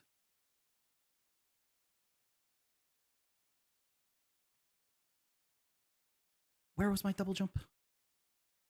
Does touching a wall not reset your double jump or something? Seems like maybe that's the case.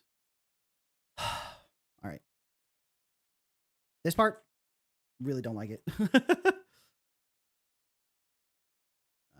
Gotta time that better.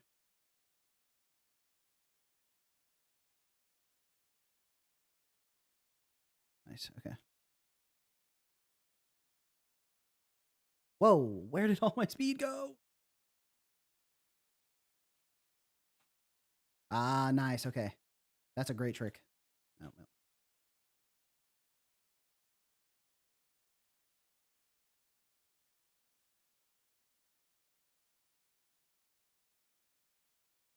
Okay, I can't walk up the wall. I need to figure out a faster way to do this. It doesn't feel like there is one. I should just experiment. I'm not going to win anyway. Can I double jump like up this or something? Like double jump from here? No, it doesn't work. There just isn't a fast way to do that? Hmm. Maybe there is, but I can't figure it out. Hmm. Oh, nice. Don't know what. Oh.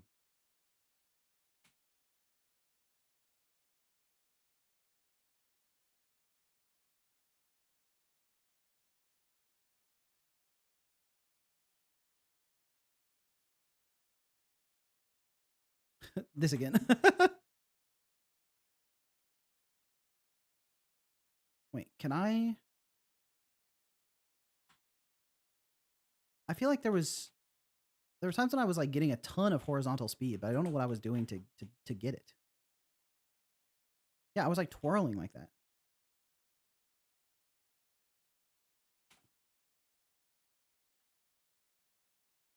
I don't know what's giving me that twirl.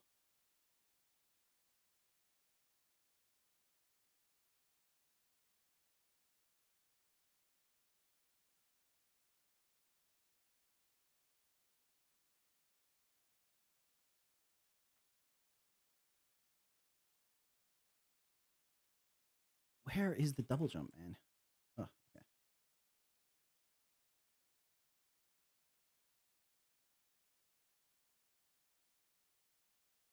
Furthest I've ever been. Did not time that properly either. All right, all right, all right, all right.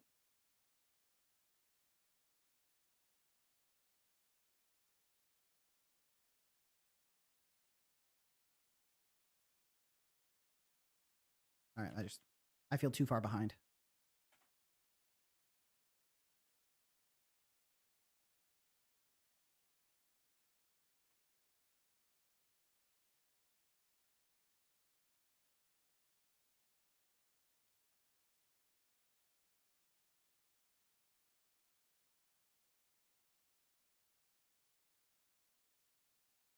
I can get through that area much faster than him because he uses the really slow path.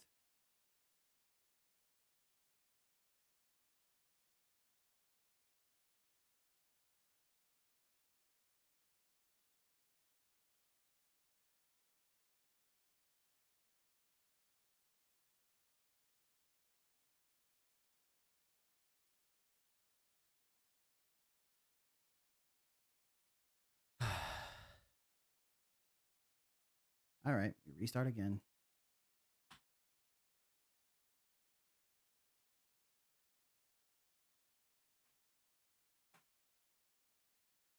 All right, all right, all right. Okay, I think I don't got too many more tries in me. I'm so frustrated. All right, all right.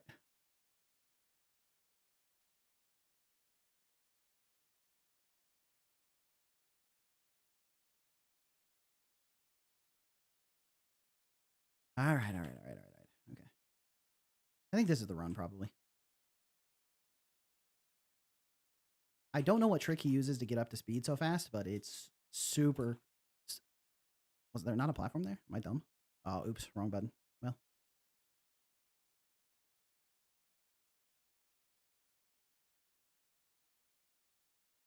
okay. All right. When should I start pressing? Oh, I should probably start pressing even earlier than that.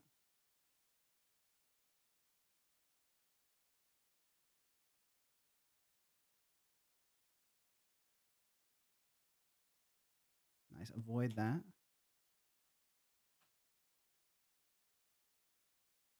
Why wasn't I fast enough to walk on the water? It's fine.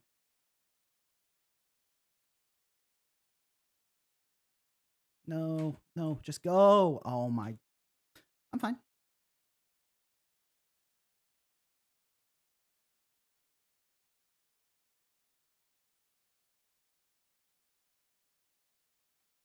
Not having I keep falling there because I don't have my double jump and I feel like I should. But apparently I use it earlier and then never reset it. Probably figure out where. Okay.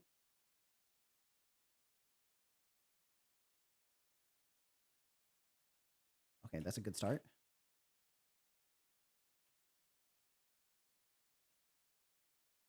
Sort of a bad follow-up, but good start.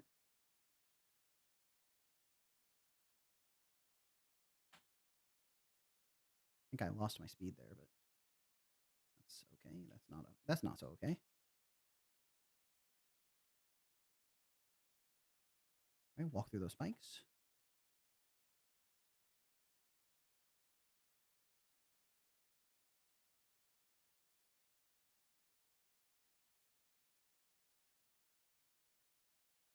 Right, I used double jump to pass over that little log, so I don't have it. Got it.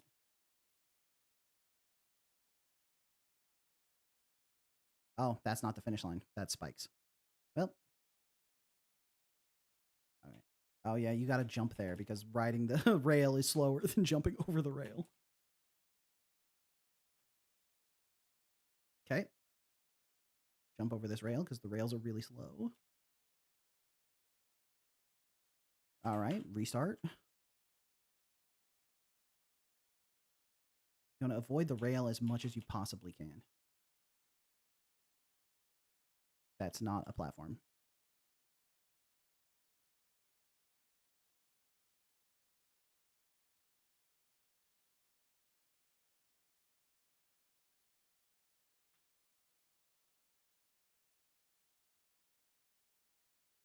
Ah, randomly went extremely sideways. I don't know how to control that. I think it might just be based on how fast I'm moving.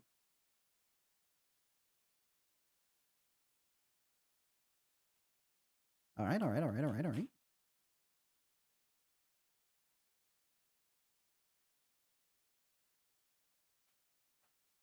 Ah, I touched the wall. Damn it. Dang it. Okay, we're here pretty early. That's good. Oh, I didn't have double jump? Why? Why didn't I have double jump?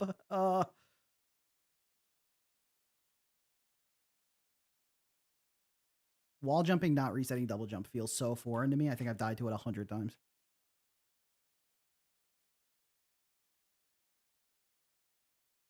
I didn't have double jump there? Wasn't I riding the rail?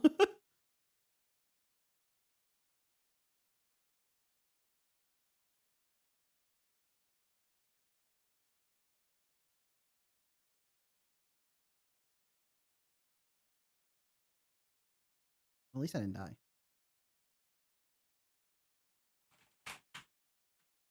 I'm fine. I'm fine. Not even angry. Not even mad. Totally chill. All right.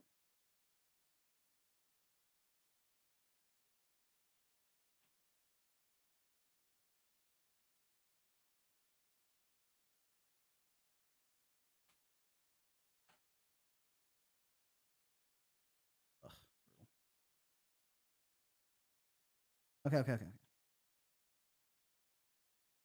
Just take the damage there. Who cares?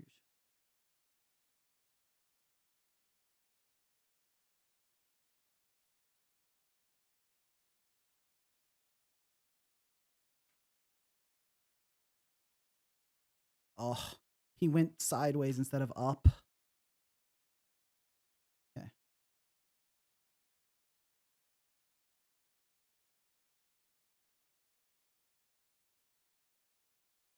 All right.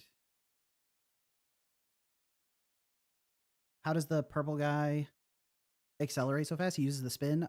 Is there a spin mechanic that I have forgotten about?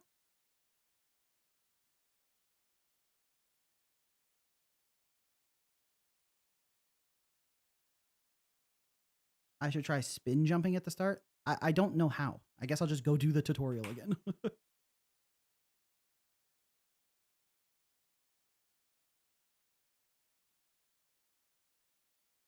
Press space in the air to double jump. Jump on a wall to wall jump. Yeah, I got all that.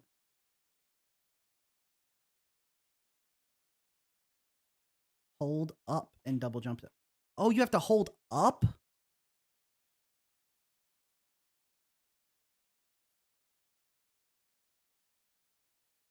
That is extremely counterintuitive. It's like the spin jump is going extremely sideways. Why would holding up do it? Why would holding up do it? It doesn't make any sense. It doesn't make any sense.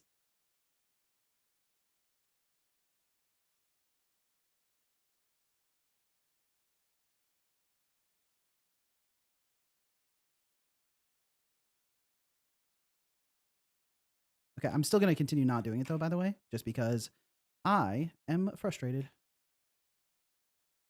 So you're telling me he does this? Oh, so if I want my double jump to give me height instead of speed, I need to die. I need to not hold up.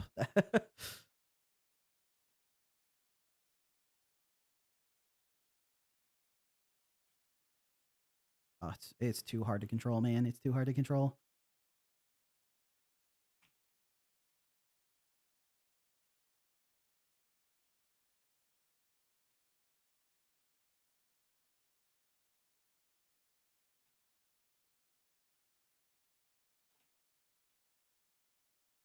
Oh my god, I'm zooming.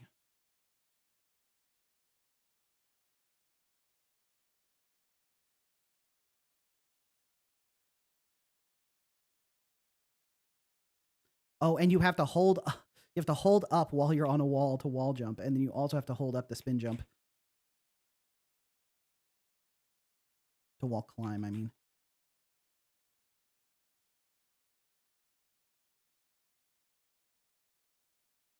But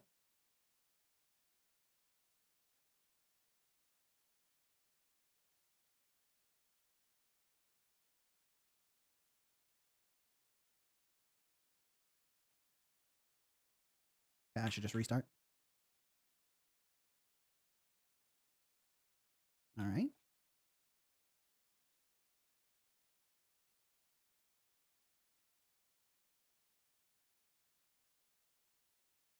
Spin jump. And spin jump and down and wow, he really just rides the wall and it's fine. Ugh. Okay.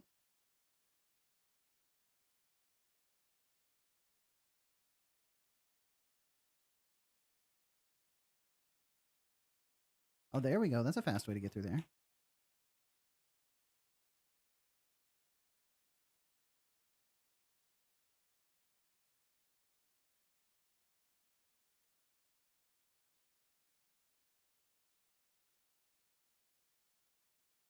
Where is the finale? Ugh. Just never been there before. Okay, okay, okay.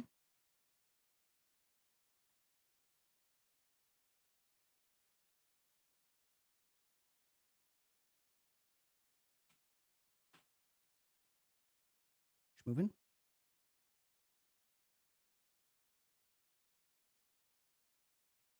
I didn't have double jump there, and I don't have iframes, and I get bounced to the universe, and then I press the wrong button. All right, all right, all right, all right. Cool, cool, cool.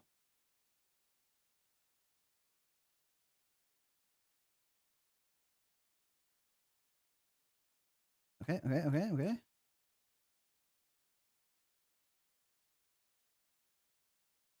I see Bubba giving advice while I'm desperately trying to beat this guy. Thank you, Bubba.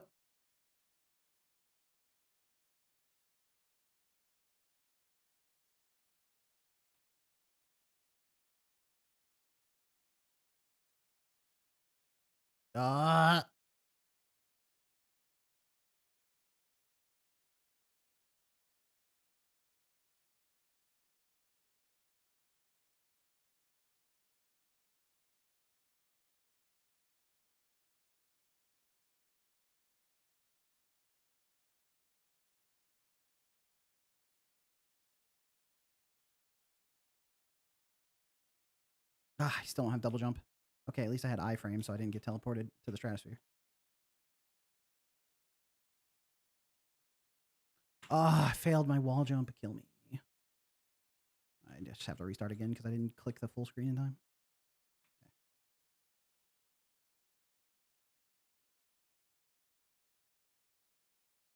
All right, all right, all right, all right, all right.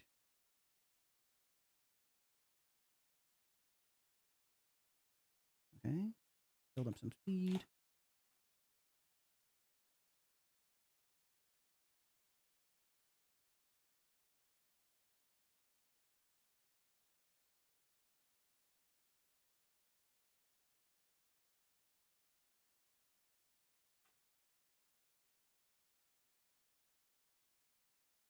Take this part extremely slowly because I don't know how to do it fast.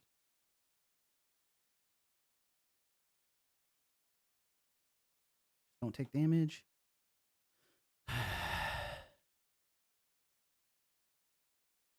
Ah. Brutal, brutal, brutal, brutal, brutal, brutal, brutal. Not really your fault on this one, though, by the way, OctoKid. The escape button also exiting full screen is something you clearly didn't have testing in editor, so that's nothing you can do about that. That's a frustration that has nothing to do with your design. But perhaps putting it on, putting like quick restart on the R key would help.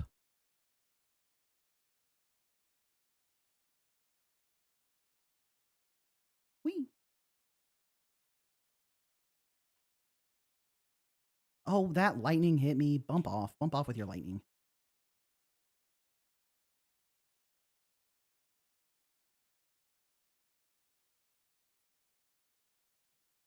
Okay.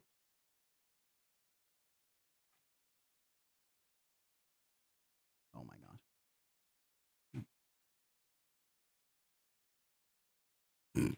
That part is so awkward. Ah, come on. All right. Apparently I didn't land on high enough up on the cloud.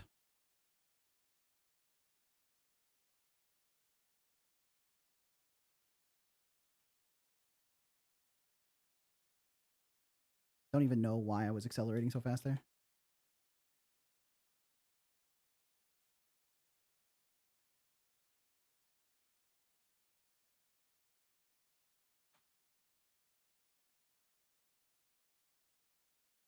All right, we're zooming.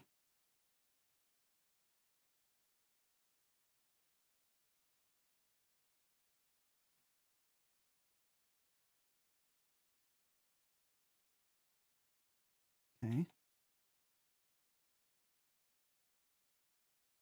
I don't know where's the finale. Fuck you. All right. Whew. Jesus. Okay. Whew. That is too difficult. Okay, we can do feedback right now. Too hard. Whew. Holy moly. Holy moly. Okay. Oh, actually, I did unlock the last level, didn't I? Presumably this is the last level.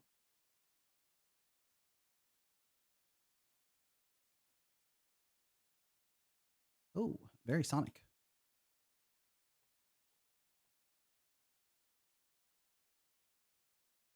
I figured these are not one way. I assumed I didn't have enough stars to do this level. Whoa.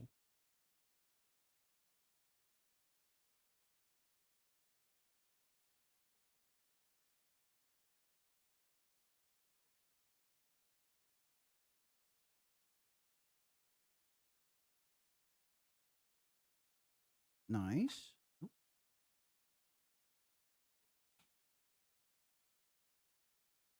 We're gaming. Ah.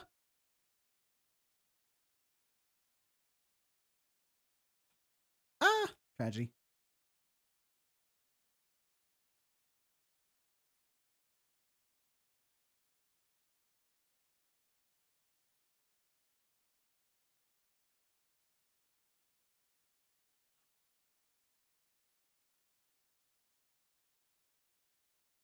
How do I get up here? Oh, this is a wall? Wait, it wants me to go up? How do I do that? But it says to go down, so I just go through here? I don't understand. So I'm just going to send it this way.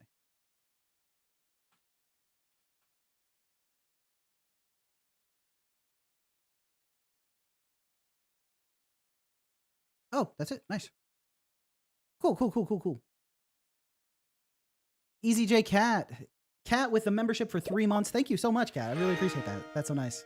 Wow, that was loud. You guys might have just gotten your eardrums blasted. But thank you so much. That's awesome. Can we get some +2s in chat for Cat? But yeah, so let's give some helpful feedback. First, the character animations extremely clean. I really like the way we kind of talked about it earlier, but I really like the way all of my different states are like communicated by the animation, so that when I press it, I know that I did it correctly because the animation plays. You know, it's like that like back jump, I know it happened because he does that little jump. Similarly, once I remembered the spin jump, it's like he does that little twirl, and then it became clear to me all the times where I was spin jumping basically on accident. Because I've seen this animation, but I didn't know what was causing it. So that's like a good hint to the player that it's like, hey, something you're doing is causing some extra mechanics to occur, causing some extra. So you're doing inputs that you don't understand. And so I think the animations all communicate things really, really well. Now for some, and then also I think we talked about the movement a little bit.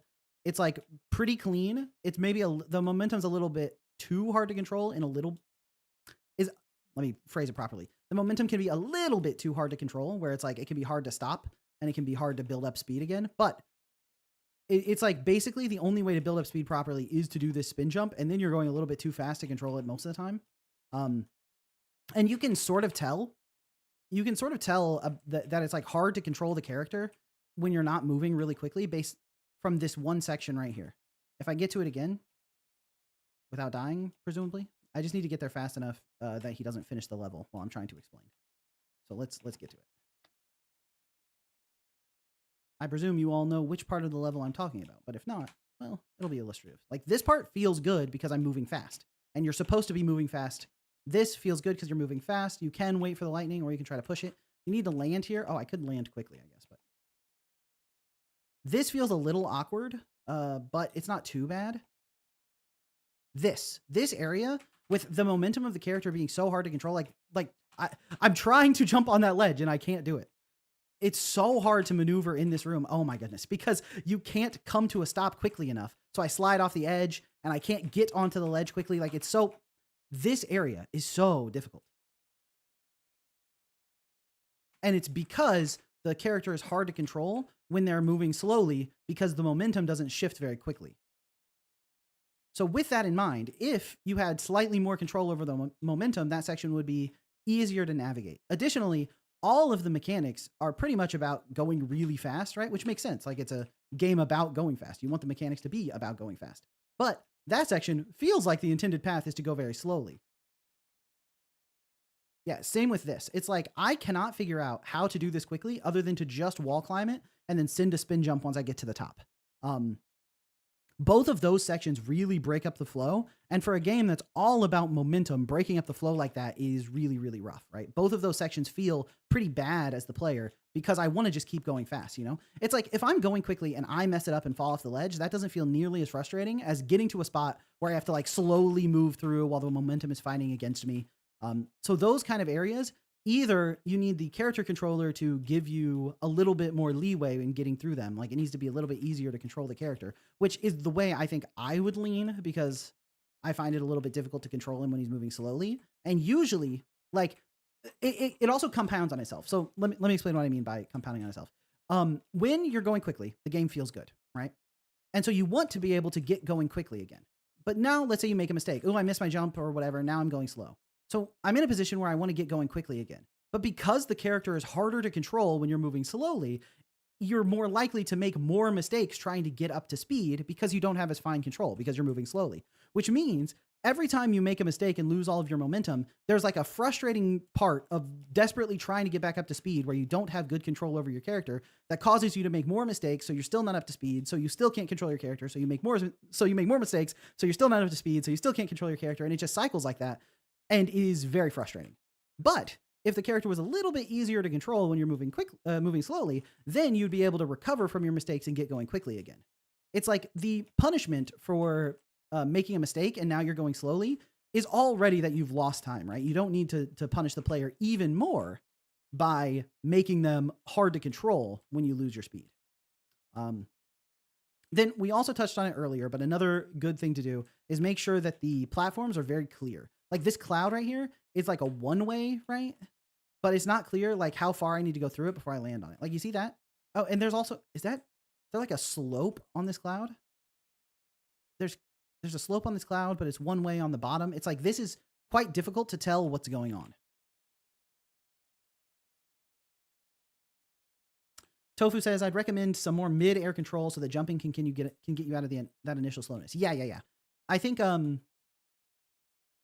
I think more options to get out of that initial slowness, especially I think that your momentum, like the spin jump and the dash cancel and all that stuff feels really good. I feel like wall climbing is where things get frustrating. For one, not getting my double jump back on a wall climb feels very strange. Just because I'm used to getting my double jump back on a wall climb. But even if you don't want to give double jump back on a wall climb, because that does change how your level design is going to be pretty dramatically. Even if you don't want to give double jumps off of wall climbing, making it a little bit easier to go straight up. Like I don't see the quick option to do that. Like if I'm here and I just need to climb this wall, I don't see a fast way to do it other than just like spamming, right? The camera could also have X offset depending on the direction. Yeah. Based on the speed you're moving, you could also push the camera a little bit further in the direction that you're facing. Like when I'm going slowly, the camera can stay on me. But if I'm going quickly, I need to see more of the area ahead of me. So you could push the camera forward to the left or to the right based on the direction you're going. You would need to tween that. You would need to like interpolate the camera movement, right? Otherwise, if you're going quickly and you suddenly turn around, it would have like a crazy whiplash to it. But by interpolating the value of the camera's X position based on the way you're facing and how fast you're moving, you can make the camera feel extremely dramatic. Additionally, the faster you're moving, you could zoom the camera out, right? So it's like here we have like our normal view, and as you're moving quickly, you zoom the camera out and shift it ahead, and that would make it feel incredibly dynamic. Yeah. And then another thing you might want to do is like for areas like here with the tile set, here it's clear where I can stand, right? Because the tile set in the front, this tile set right here, if you can see my mouse, this tile set right here is very like dramatically colored and has these like black lines on the outside edge. And then the background is very faded. So I can tell very clearly where I can stand here, but there were lots of areas where you can't tell very clearly where you can stand. And so just making that even more dramatic so it's clearer would be good. And then additionally, one thing that you might want to do is that you see these little square holes in this background here and then these here. You might want to patch those up so it's solid rather than letting the background blend through. Because right now, it just looks a little bit like unintentional to me that like the background is peering through there. If you wanted to be like a big ivy wall that did have the background peering through, then you could do like, make it more intentional like that. But just cleaning up the tile set a little bit so that it doesn't peek through as much would also help. Because if you have a big solid color there, it's more clearly the background. Like the tiles in the front having the little areas peeping through, you could also clean that, but it's also not as big of a deal as the background. Because the background letting the blue shine through there makes it just is another layer of confusion that you don't want to put on the player while they're trying to move as quickly as possible. It's like RKI in chat says Phantom Camera is a great add-on. Yeah, if you wanted to learn how to use Phantom Camera, it would help tremendously. It's sort of like the Cinemachine of Godot. And it has like a lot of tools that can help you with that kind of fancy camera stuff. But yeah, it's like a lot of the like little details like that of like being able to tell what's in the background and what's in the foreground. They're even more important in a game like yours because you're moving so quickly. You need the player to really understand what's in the front, what they can land on and what they can't land on and where they can do their platforming. Like you need them to understand that extremely quickly. It has to be parsable at a glance.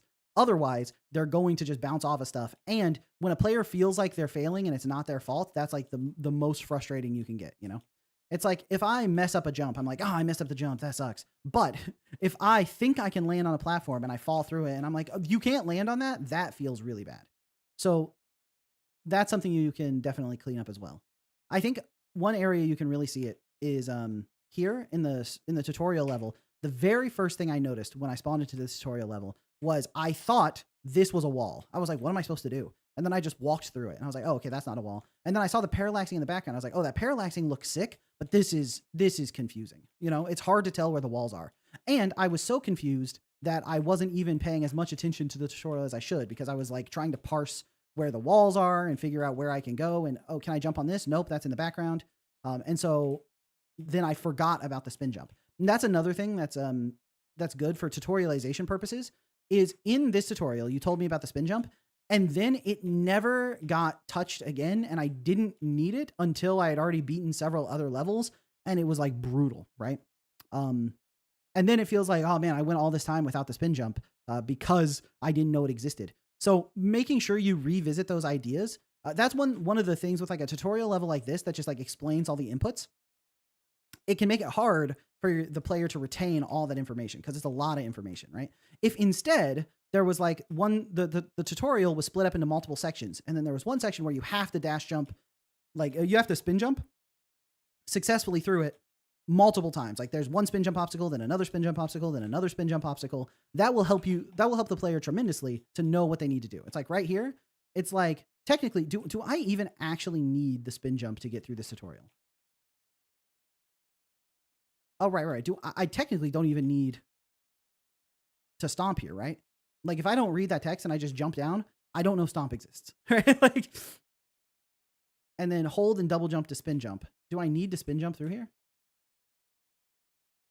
If I'm just not paying attention. Okay, it looks like I might need to spin jump through there. So that's good. The easiest way to get through here is when you see this, you just spin jump to the right. Okay, it didn't work, but maybe it's because I wasn't up to speed. Come on, all right. So spin jump from here. Nope, okay. Well, when I was just playing the tutorial normally, oh, okay, I didn't have that problem. So this is just because I was trying to explain something, I think. Why am I spin jumping? Can you just spin jump from the ground, or is it because I'm near a ledge that it spin jumps off the ledge?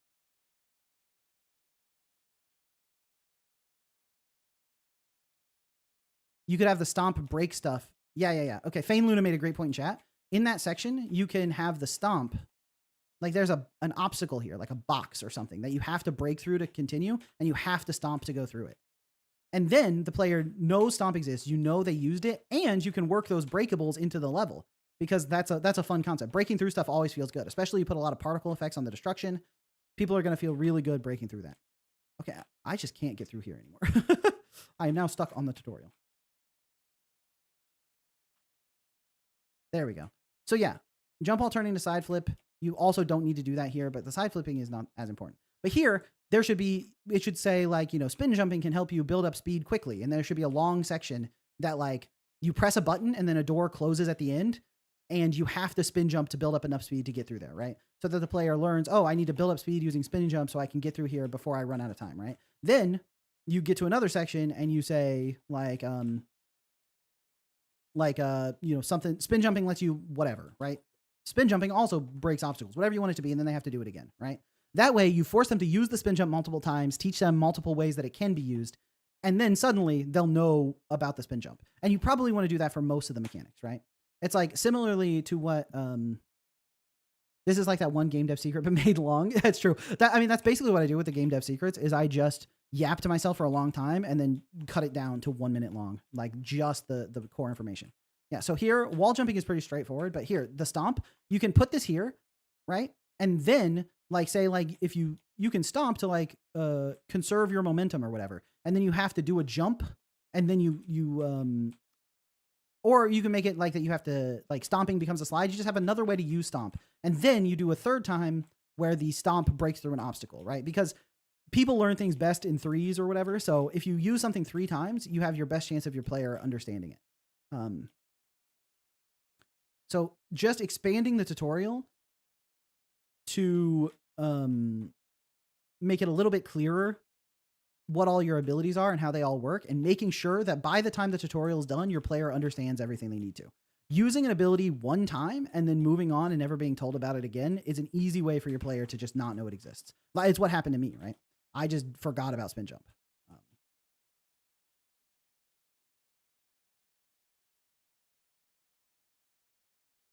Even though there's a lot of feedback, you can't underestimate how sick this is. Yeah. I mean, the reason there is so much feedback to give is because there's such a good base to work from, right?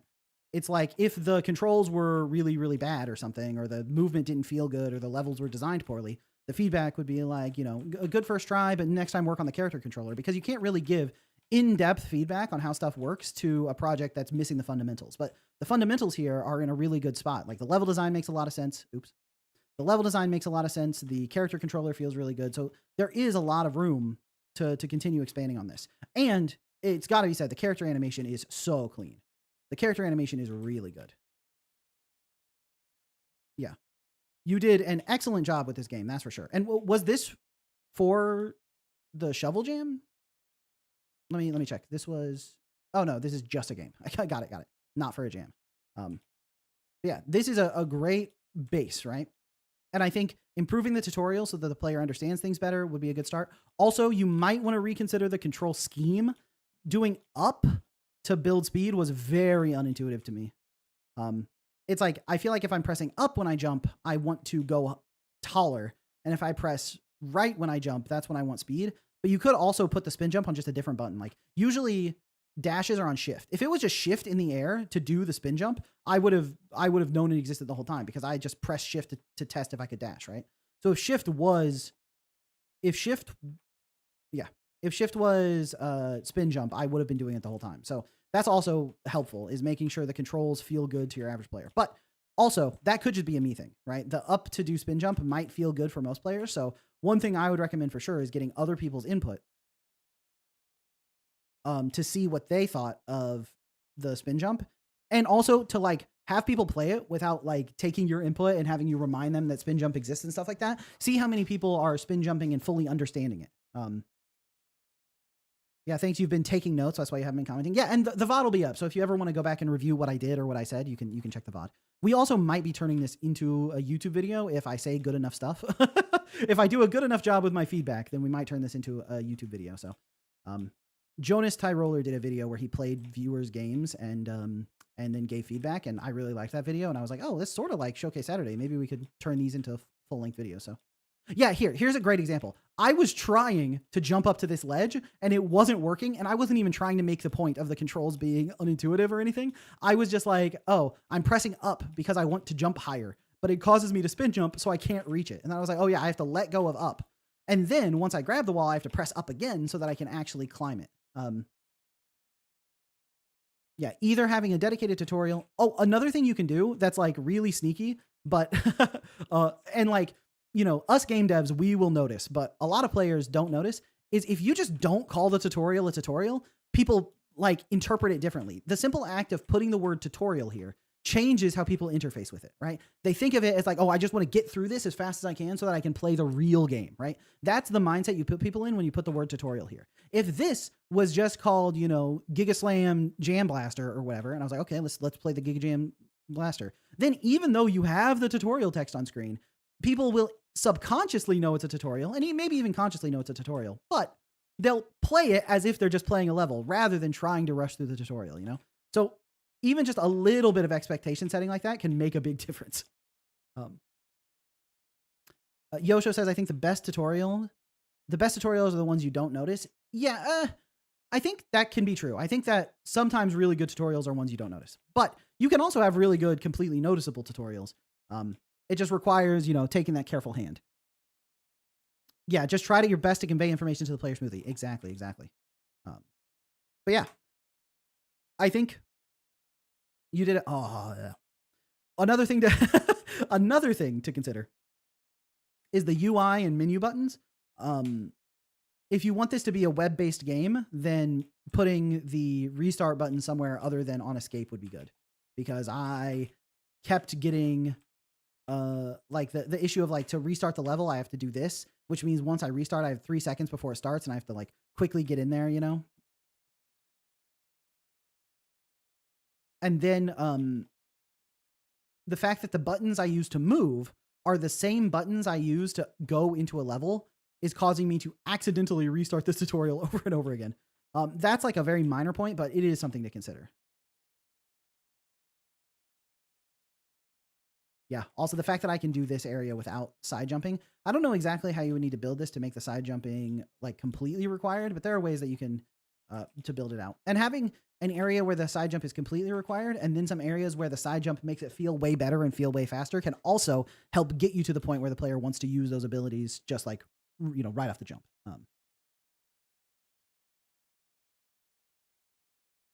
Yeah. The fact that if I press up and spacebar, I go into the level here, when what I want to do is press up and spacebar to start moving, means that I accidentally kept restarting the level. Again, minor point, but yeah. But I think those are like the main things I would improve on for like your next build of this game to see what it feels like. But the bones are here, and I love this like hub world navigation. Also, one thing you did really well that I didn't comment on that I will comment on now. One thing you did really well is that the different levels have kind of like a different theme to them, and they're very apparent. And the theme is based on like how you get to it in the overworld. That's like such a nice touch. It's like here, you have to climb up to this level, right? And once you've climbed up to this level, the level itself is about climbing up. I can't even get there. So it's like once I ran to the right and I got into that level, I ran to the right and insta died. Let me actually get back in there.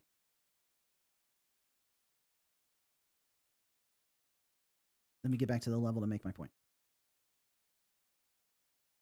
How do I get to the level?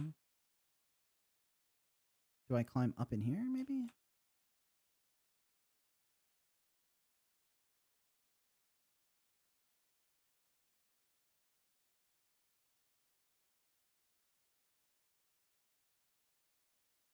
Well, that was definitely not the right move.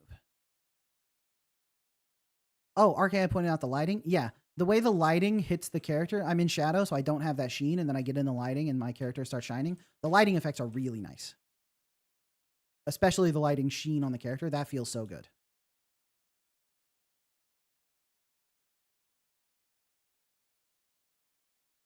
One thing that also I would think about is your main character is extremely well animated and has this sort of like really crunchy pixel art vibe to him, right? Like, do you see what I mean when I call this character crunchy? But the pixel art for the tile sets and environments feels very soft. So there's a little bit of like a contrast there, and contrast can be good, but you want to figure out how much to play into it, you know?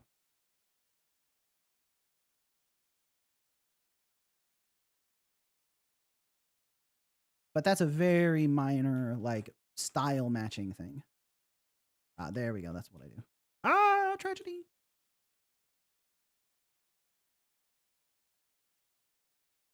Okay. All right. So, like I was saying, you have to climb up. To get to this level, you have to climb up here, right? So when I go in here, I just did a bunch of climbing, figured out how to do the climbing and stuff. Then I get into this level, and the previous levels I did were all about like running to the right. So I run to the right, I jump, and the level stops. I cannot go further to the right. So instantly, because of those two clues, the fact that I had to climb to get to this level and the camera stops going to the right there, I immediately realized, oh, I need to climb. So I just came to the left instantly and then got to here. And where normally, if I was doing this, I would feel like I was going the wrong way, because you set the expectation that this is a climbing level and the camera stopped when I dove off to the right. It really set the expectation for me to understand like what I needed to do here. Now, I don't know why I can't land on that cloud. Everything I've learned so far makes me think I can land on that cloud. So that's a little confusing. But I guess those clouds are environmental assets. That might be another good piece of feedback, is that try to keep the stuff that you're using for the platforms and the stuff you're using as environmental assets like a little bit different, because they're the same size and they parallax a little bit, but it's like a little bit too similar to the platforms. But you set the expectation for the player here super well. It was super clear to me that I needed to climb.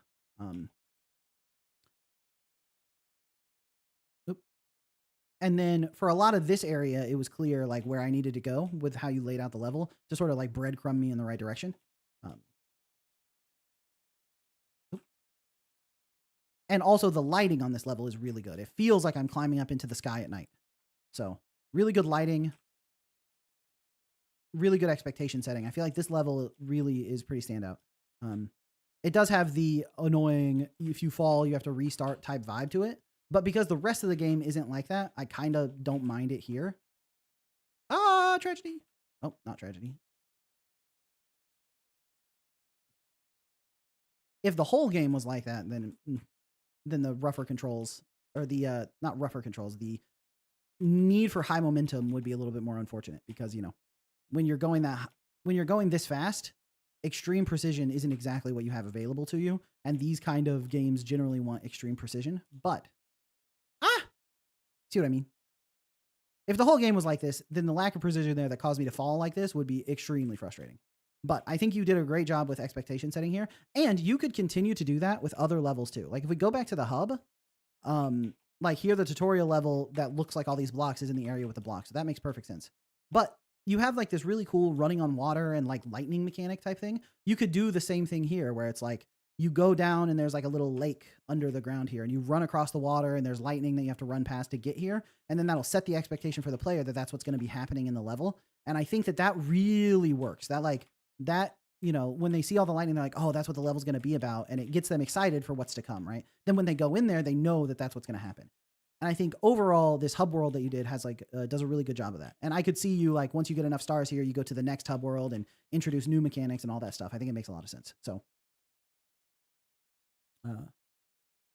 a minimum speed for the rails could be nice. Yeah, that is also a really good point of feedback. The rails not always speeding me up feels very rough. Like right here, like if I'm running, right? I'm running and I jump on the rail and I'm going this fast, it's like I could just jump off the rail and it'll be better. So the fact that the rails cause you to keep a specific momentum that you were going when you touch them, it's like when you're going quickly, it feels good. But if you're not going quickly, it feels like, why are the rails slowing me down, you know? And then also, I think that this enemy is too fast. Especially at the beginning of the level, he like darts off. It feels extremely disheartening. Also, you probably need a kill plane on the floor here, but that's obvious feedback. Additionally, like the way I was when I was in the invulnerability frames and then touched the spikes and it like teleported me off the level and stuff. Those are just like obvious bugs. You know, not much to be said about that. But overall, really good job. And I feel like there's a lot of room to grow in this game, and a lot of areas that could obviously use. Like it's already a fun game, and so I think if you can do those improvements that we talked about with all the feedback, you'll have a much like a stronger project on your hands because you already have something that's fun. So if you can polish that with all the stuff we talked about, then it should be even better, right? And definitely, once you've like updated the game and gone through some of this stuff, I'd love to play it again and see how it feels, right? So really great work, really great work. Yeah, great work, OctoKid. Can't wait to see this develop more. Totally. I agree. All right, let me hide the desktop. What's next?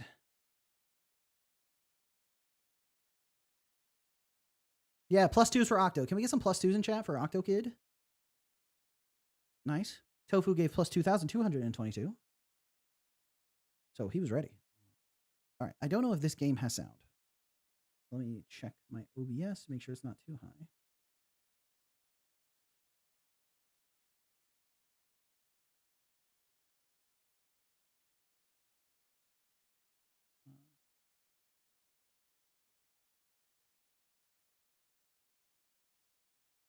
Okay. Sorry, I got some messages in Discord from the secret agents. Okay. So let's go to desktop view. We have Wizard War by Quiet Coro, which I think is Kappa Joe in Discord, right? Let me actually check that.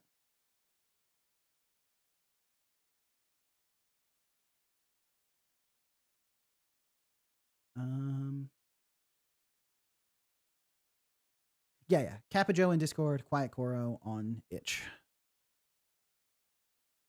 Nice. Nice +2s, everybody.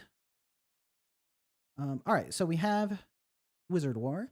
Cast spells to cheat your way to victory in a game of cards and treachery. Use your winnings to expand your spellbook and clean out the tavern gamblers. How many matches can you survive without getting caught and losing it all? Use your mouse to select cards and spells. Selected spells can be cast by holding the hotkey listed next to the game in button. All right, let's hope that's easy to understand while I'm playing.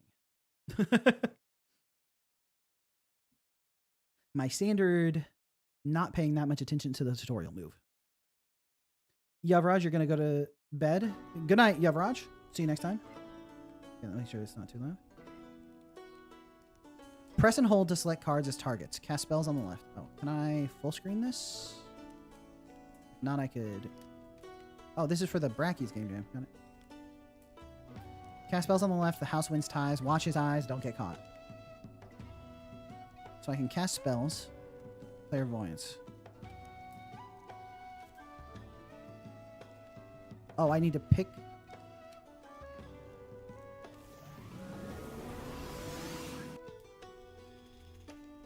Okay, so I have 2 5s. So can I play them?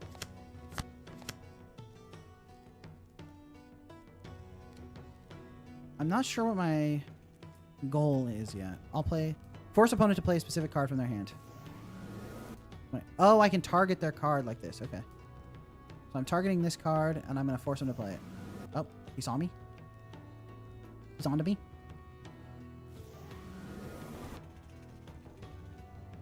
All right, so I forced him to play that card. So now I play my 8. I'm just going to play my cards because I don't know what I'm trying to do here. I lost. How many matches can I win without getting caught? So, like,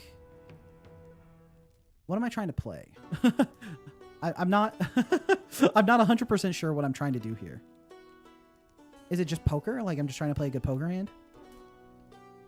Well, change a card in my hand. Well, I don't have anything great to change. Can I transmogrify twice? Let's try to do a double transmog. So let's select this card while he's not looking. Wait for him. All right, all right. Transmog. Oh, I don't get to pick what it turns into. Well, that's not good. King, queen. I'm almost out of mana, though. But it doesn't really matter if I'm out of mana if my hand is this horrible. So let's transmogrify this. A 9. King. I'm out of mana. I'm just going to play my cards. Oh, is it just whoever plays the higher card wins? Oh, I see, I see. Bubba says it's raining in Arizona, so you're going to enjoy the rain. All right. See you next time, Bubba. Peace out. Thanks for hanging out. Okay, so it's whoever plays the higher card wins. So let's do some clairvoyance to see what he has. Wait for him. Wait for him to look away. That's a 6.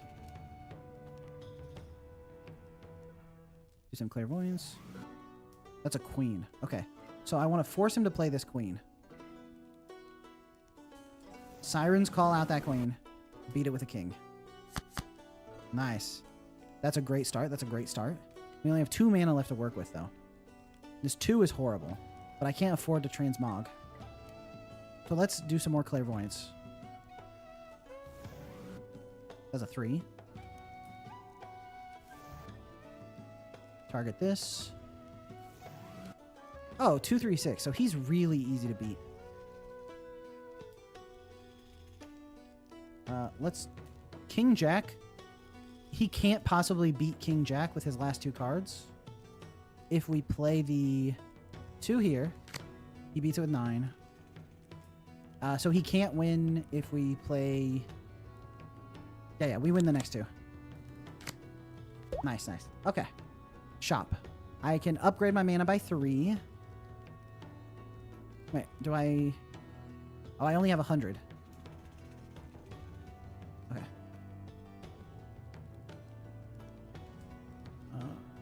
Oof. Hand is not good. Let's clairvoyance. Oh, he's looking at me. Oh, we already got it. That's a queen. I need a transmog, actually. I'm not going to win with these 3s. It's a 5? Oh, I'm so cooked. All right, well, let's kill this queen on my 2. Or on my 3. Give him that win. Play a 5 to try to bait out. And then hope all of his cards are sinkers. There was no winning that round. It was not possible. We lost 500. Oh, we're cooked. All right, let's transmog this too, because that's never going to win us anything. Oh, wait for him to look away. King, that's good, that's good. Do we just... No. We definitely want to see what's in his hand. A 3. All right, wait for him to look away. Lampa, welcome in, welcome in. Good to see you. All right. Look at your hand. He has an ace. Oof. I don't have mana left for Siren's Call, so that ace is always going to eat. How come he gets to go second, man? Okay. Let's bait something out with this 4. Oh, he gives me the 4 here. 8? Why did he use an ace on an 8? Is he dumb? Maybe his hand is just horrible. Okay, his hand's just horrible. Okay, so we have minus $200, so we can't buy anything. Queen ace. That's really good. That's really good. Let's look at his hand. King. All right, let's Siren's Call this king. Wait for him to look away, actually. Nice. Take out his king. And then we only have 1 mana left, so I guess we just clairvoyance this. It's a 2. So we just play. Nice. All right, we're at minus $100. GG Software says, love your shorts. Hey, thank you so much. I appreciate that. Hey, Butterbrains. Okay. I really would like to upgrade my mana, so I have to just keep barely squeaking these out. All right, let's transmogrify my weak cards. This 3. Can we come up? Capacho. All right. Let's look at his hand. It's a 3.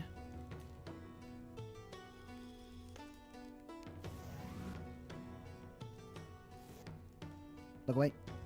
Look away, Grandpa. Oh, I'm out of mana. Okay. Well, I just bait out his highest card here. Oh. Oh, his hand must be awful. He's always going to hold this 3. Maybe he tries to beat this 3 with the 2 with the 3. No, he uses a 6 on that. Why is he tossing these bigger cards? Okay, his AI is a little bit silly. Okay. We have $100. We need to win one more so we can buy the mana upgrade. Oh, no. This is not the hand that wins. You think he plays cards at random? Yeah, it seems like it. He certainly... Oh. Look away. Look away, Grandpa. All right. A 10. Not bad, not bad. All right, transmogrify this 4.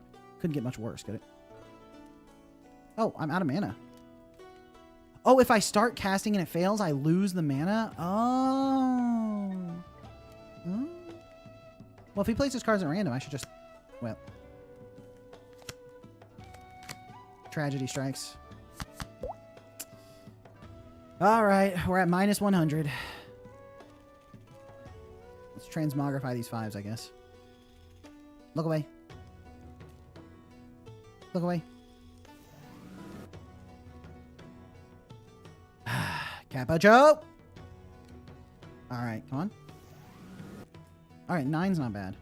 Let's go early 5. Played a 2 into it.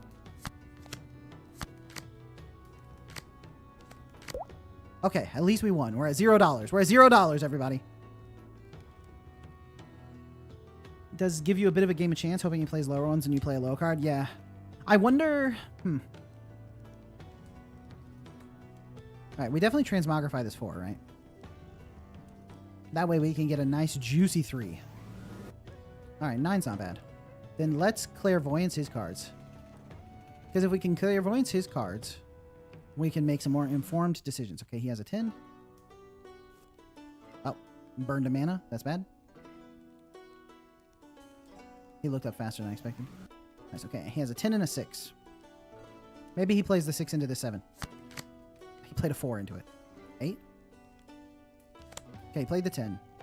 I play 9. 10. You know what? I should have played Queen there. It catches more other cards since my 10 always beats the 6. Finally!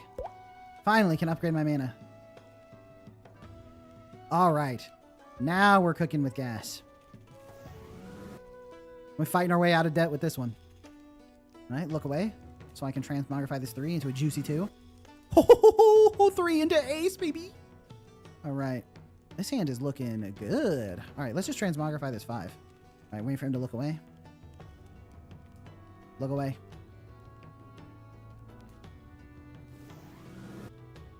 Oh, this is so clean. All right. I think early 8 is best. That has the highest chance of him just burning a cheap weak card into it, right?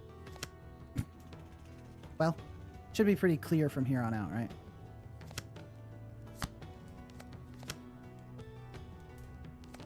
Oh, we're so rich. Okay.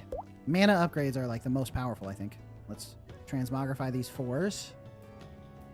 I'm a cheater. Well, it doesn't matter if you're cheating if you're this weak, huh? That's my life, $0, says Lyra. Lyra said this game is too realistic for me. All right, transmogrify. I clicked too early, but that's okay. Let's start with a 9. I'm feeling like he's going to play an 8 into this. 2. There's a king, queen, but we should take this. Unless he has ace. Okay. Nice, $100. Okay, ace is good, 2 is bad. Look away. I'm transmogrifying. Okay, let's transmogrify this 3.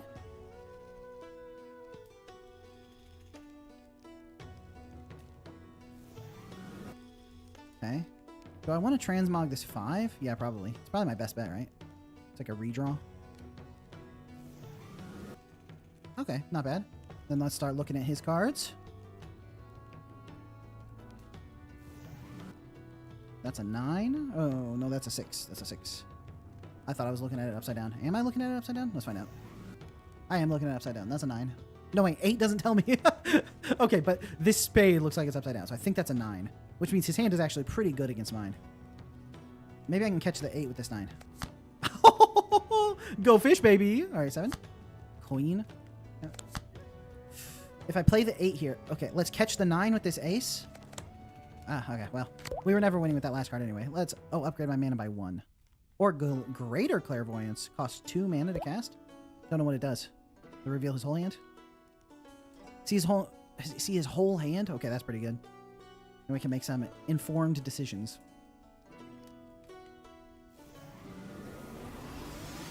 Boom. Okay. 10 of diamonds, 7 of clubs, queen of diamonds, 3 of clubs, 6 of clubs. Okay. So we actually have like a pretty good win here. We can queen him into his king. Okay, play your queen. Into my king. Then play your 10. Into my queen. Let's play your 3 into my 4. Then this order doesn't matter. Oh, it's a clean sweep. Space-time dilation. What's that do? Spell. Swap a card for an opponent's card. Target your opponent card, your own card, and your opponent's card. Oh, well, this game is just getting too easy, huh? Let's greater clairvoyance. Nice. Okay. Wow, his hand is weak. But let's do a space-time dilation on this 2 and this jack. Waiting for him to look away. Look away, and space-time dilate. All right, let's have him play his 3 into my 4.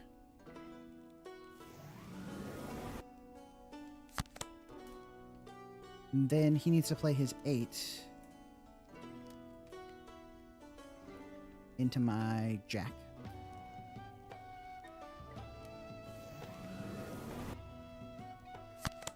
And his 6 beats my 5, and the 5 ties it. So we want to try to bait out those with the 8 and the ace. Nice. Play your 5. Okay. Not a clean sweep, but we won $200, so we can buy ranged transmog. What's that do? Ranged transmog. Change a random card in your opponent's card. Got it. All right, let's do one round now that we have all our spells unlocked. Always start greater clairvoyance. 4 of hearts, 4 of clubs, queen of clubs, 2 of spades, 8 of clubs. Wow, his hand is weak. So we bait the queen into one of my aces, because that's his best card. Then we bait his 8 into my 10.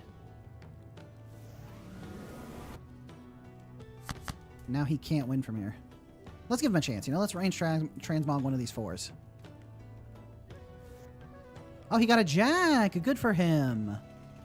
All right, now play that jack. Into my ace. Don't mind me.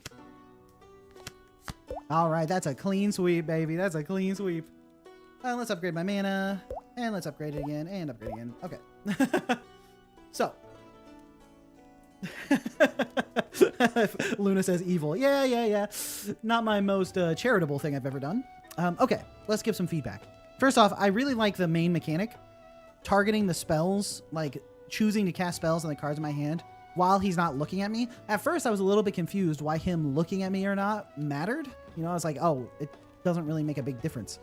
But the fact that if he's looking, if I try to start casting, I spend the mana instantly, which means if he catches me and I have to stop before the bar goes all the way up, I lose the mana. That's a nice touch. But his patterns are like a little bit too obvious. It's just like look down, look up, look down, look up. So basically it just felt like I was waiting for him to look down so that I could cast my spells freely. So it just turns into a waiting game rather than there really being much strategy to it. I don't know exactly what you would want to do to add strategy to it though. Maybe there are like some things you can do to distract him. Maybe there's like some coins on the desk you can play with, or Maybe you can like touch stuff over here to get him to look away, or maybe you can try talking to him to distract him. You can say something that makes him look at one of the cards, and for the more powerful spells that take longer to cast, you need to distract him more effectively to actually like get them to cast. So building more of the distracting him mechanics into the game so that you actually have to care more about timing your spells would work really well, I think.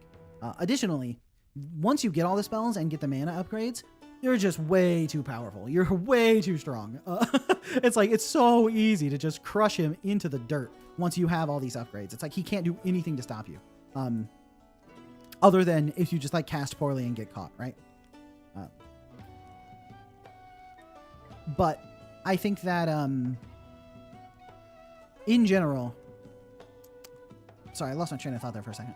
Yeah, you're just way too powerful. So I think probably you need your opponent to like upgrade a little bit. Like you need to go against like stronger guys. Maybe it's like each wizard or each adventurer you're playing against has their own mechanics that they deal with, right? Like in the beginning, you're just playing a commoner. So you're a wizard and the commoner can't do anything. Then maybe you're playing against a wizard and he has his own spells and you have to like catch him casting his spells. And when he's distracted casting his spells, you can cast yours. And then maybe once you beat him, there's a rogue and the rogue is just directly cheating. Like if you're not watching, like he like swaps a card in his hand or something and it like happens quickly. But if you catch it, then you can like, you know, click on it as it happens. It increases your own like suspicion of them or something like that, right? So that the enemy gets more and more powerful as you're getting more powerful, so that you have to like cheat properly, right? Or imagine you can't even accuse them of cheating. You can clairvoyance to see their cards in their hands, and then the rogue swaps a card and suddenly that card is different now. Or if you Siren's Call him into playing it and it plays a different card, you're like, oh, he must have swapped that or something.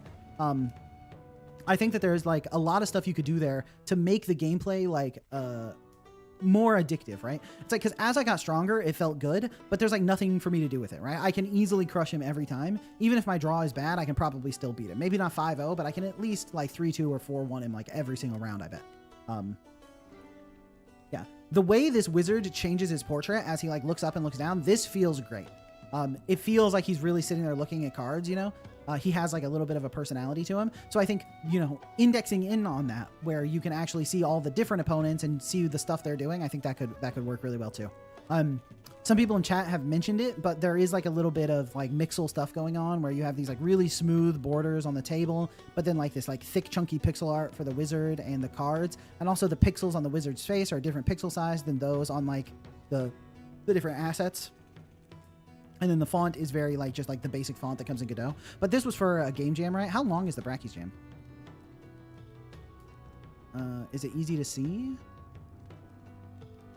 It was from 24th to 31st. So it was like a 7-day jam. Yeah. For a 7-day jam, I think it's fair that like, you know, your assets have like a little bit of a mix of different styles in there. But one thing you could definitely do is either get a consistent pixel style or do like completely like HD UI and then have the portraits be pixel art or something. That might also look a little bit weird, but if you style the frame appropriately, the pixel art portraits might not be that bad. Or lean into the pixel art for the rest of it. But even though there's like a mix of styles here, it wasn't like too distracting for me personally. But RKI says, Shovel, you were wondering where my name came from. It's the first letters of my brothers and my name, followed by 3,000 to make the username a good length. Orb Mage was your old YouTube username. I see. So you just combined a whole bunch of stuff together. It's like take some initials from over here, take Orb Mage from over here, take a number from over here. Nice. RKI Orb Mage 3000. But yeah, so I think the idea of being a wizard playing cards and trying to cast special spells to change my cards to win is good.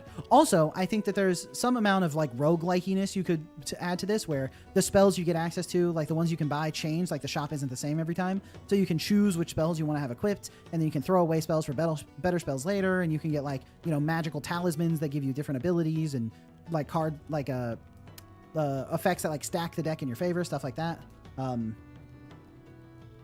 And so I think there's a lot of stuff you can do to make this into a more replayable experience, especially the idea that like I'm slowly building up all my different spells and powers and getting better at cheating and playing against different opponents. But then once finally someone beats me, I have to go back to the start and do it all again. I think there is like a really good angle for building a sick roguelike out of this. So I think you have a lot of room for that. And then, yeah, in general, I feel like the gameplay is pretty straightforward, where you play your card and it's like whoever wins. But it did take me a second to like realize that's how it works. So some sort of tutorial could make sense. But you could also have goals, right? Where it's like, you know, the knight his ability is like you actually have to beat him by 3 or more on each card for it to count as a win, you know? The knight has really high defense, so if he plays a 6, you play a 7, he still wins, right? Because everyone loves him, so they just pretend he wins. You can put whatever spin on it you want to. But having different goals, different types of enemies, the enemies do different things, and different mechanics for how this, like, the distraction stuff works, I think could be cool, as well as adding the roguelike elements to the spell. But I think that it's a really cool idea, and there's obviously a lot of room to grow off of having such a cool idea. So great job overall, and excited to see what you do with this if you keep working on it. But with that in mind, we can go to the next game.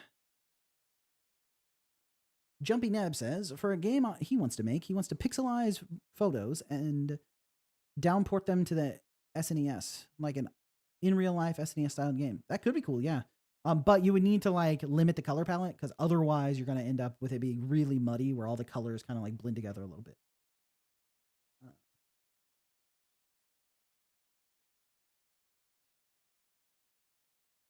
All right. And then we have PC's Little Adventure.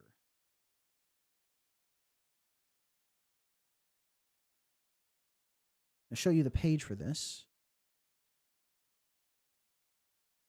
Oh, this is a downloadable game.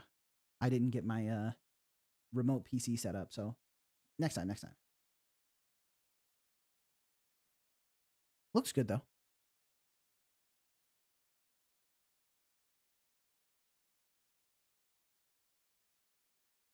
Remember the idea you had for playing a card game on an old jam? The idea was you had to lose on purpose. You knew which cards your opponent had. Ah, that's cool. RK, very late for you. Love seeing the awesome games from the community. Good luck with the rest. Hey, thanks for hanging out, RK. I'll see you next time. Oh, Grapefruit was in chat. Yeah, sorry, Grapefruit. I didn't set up my my remote desktop yet, so I can't really play downloadable games right now. I sort of forgot to do that. I'll get that ready for next time. So you're on the list, so you'll still be here. But next time. Okay, with that in mind, we're going to play Eternal Shifts. That's fine. Hey, thanks. Okay. There are 2 endings. So let's try to get a good ending. Make sure the desktop audio is good. This was for the GMTK Game Jam with the theme of loop. Eternal Shifts. Lampa, you're going to bow out now. It's a little past midnight for you, and you only have until next midnight to hand in your book analysis on the structures, on the power structure in the Hunger Games. Luna, you got to head out, but it was really fun to be around. Yeah, a lot of people have stuff to do at the same time. Makes sense. Nice. Thanks for hanging out, everyone. See you next time. All right, Eternal Shifts. Aw. Pixel art is cute. Mr. Ditkovich. Texas, why do I? Greetings. You must be the new porter, yes? Marvelous, a new person to employ and take care of, yes. Right, I should probably tell you what you're supposed to be doing.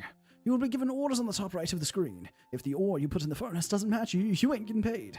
If you accidentally pick up the wrong order, you're not completely screwed. There is a minecart on the bottom, you will see, and put the wrong order in there to avoid catching a penalty. Put the top order in the furnace to get points, and yes, we work on the point system here. Your payment is the item's value divided by 10, but remember, you won't get paid for each order you get wrong, and if you do your job well enough, I will add another valuable ore for you to manage. So, with the money you've earned, you can spend it on upgrades in the upgrade station. It will be located between the coal depot and the totally FDA-compliant barrels. Use WASD or arrows to move, E to interact, and space to dash, but dashing costs energy.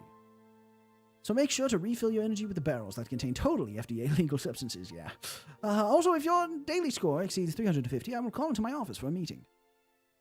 But we won't. Your credits better be up above 30 by the end of the shift, or else you and I will never be seen on the face of this planet again, Claire. I can't afford to disappoint the investors any longer. I'm already on my last rope. You know what? Forget about it. Anyways, your first shift starts immediately. All right. I need to deliver ore. He wants coal. Here's the coal. So I put the coal in the furnace. Nice. Now I put the iron in the furnace. Iron depot over here. Boom. Now we get some coal. We're gaming. Coal again.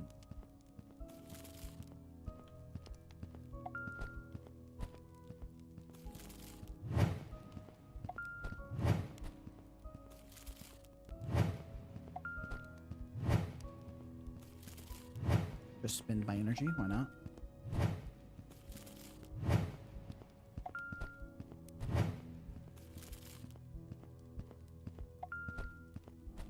Cool. I don't got no energy. I really do be like that.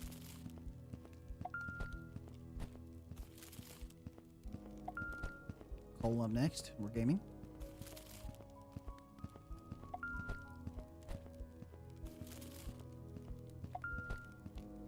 Iron. Then coal, iron, iron. Drink the barrel to get energy? Oh. Ah. That's nice. Not bad, not bad. 260, so we got 26 bucks. Easy money. Coal.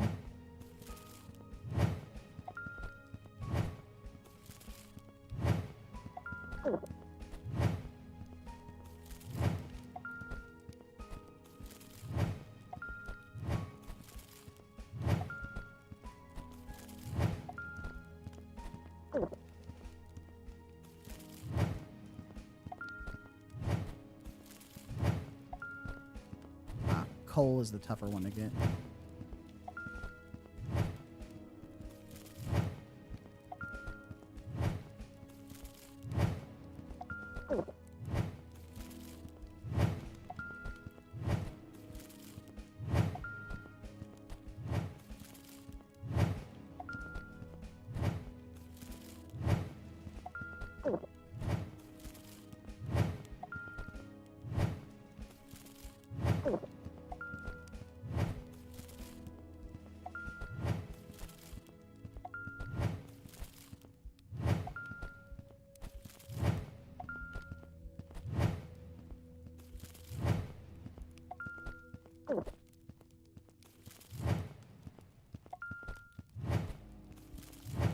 Nice.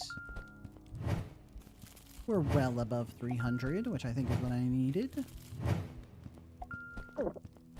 All right, all right. Well above 300.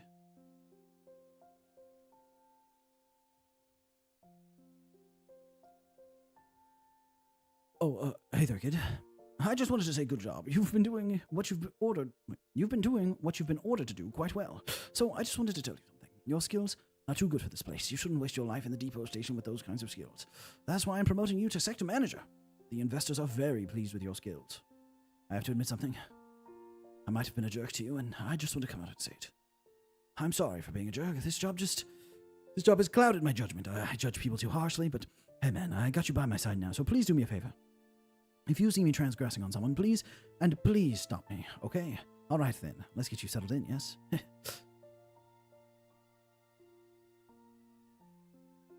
Good ending. Nice. All right. Feedback time. So he said something about being able to buy upgrades, but I didn't ever see the upgrade buying station. So also the upgrades weren't necessary to beat the game. So backspace goes to the main menu. Yeah, so I think there are some obvious weaknesses of this game, which is that there isn't that much to do. It's just go left or go right, pick up the thing, put it in there. There's no, like, this game is in the genre of Overcooked, right? Where it's like, you have orders, and you need to do the orders before the time runs out, and by doing the orders, you make money, and you're trying to get a high score by doing as many orders as possible, right? But with Overcooked, you have, like, lots of different stations to manage, and there are, like, different things going on. And it's not as simple as just picking something up, right? You have to like chop it on the table or like actually like do the action of cooking stuff, right? So you're managing a lot of things at once, and the better you can manage everything at once, the more orders you can get out properly, the better job you can do like running the kitchen. Here, there is nothing to manage. You're just picking up the iron and putting it down, or picking this up and putting it down. So having some stations where you put the iron into a furnace to smelt it, and then you have to wait for it to smelt, then you pick it up and deliver it. Even that would be like something, it would give you a little bit more sauce to do, right? And then you could upgrade where it's like, not only are you smelting the iron, but you're not just delivering an iron bar, you're delivering like an iron table, right? So then not only do you smelt it, but you have to take it to a table and like hammer it into the right form. And then if you leave, an ore in the furnace for too long, it like burns or whatever. You have to toss it. You can set things on fire. It's like those are the kind of like raising of stakes that you need to do in a game like this, so that you're actually managing the stuff you're doing rather than just like picking it up and putting it down. Additionally, Kroki in chat is telling me that the upgrade system is at a table in the room, which is rough because you don't want to be spending your time buying upgrades while you're trying to deliver the orders, because the orders are on a time constraint, right? It's like while I'm delivering the orders, I want to be focused on delivering the orders. I don't want to have to go and manage upgrades at the same time. The dash has a very long cooldown, way longer than feels reasonable. It's like I would dash and then I would try to dash again because it felt like I should be able to dash again, but it was still on cooldown. So you might want to like clean that up a little bit as well.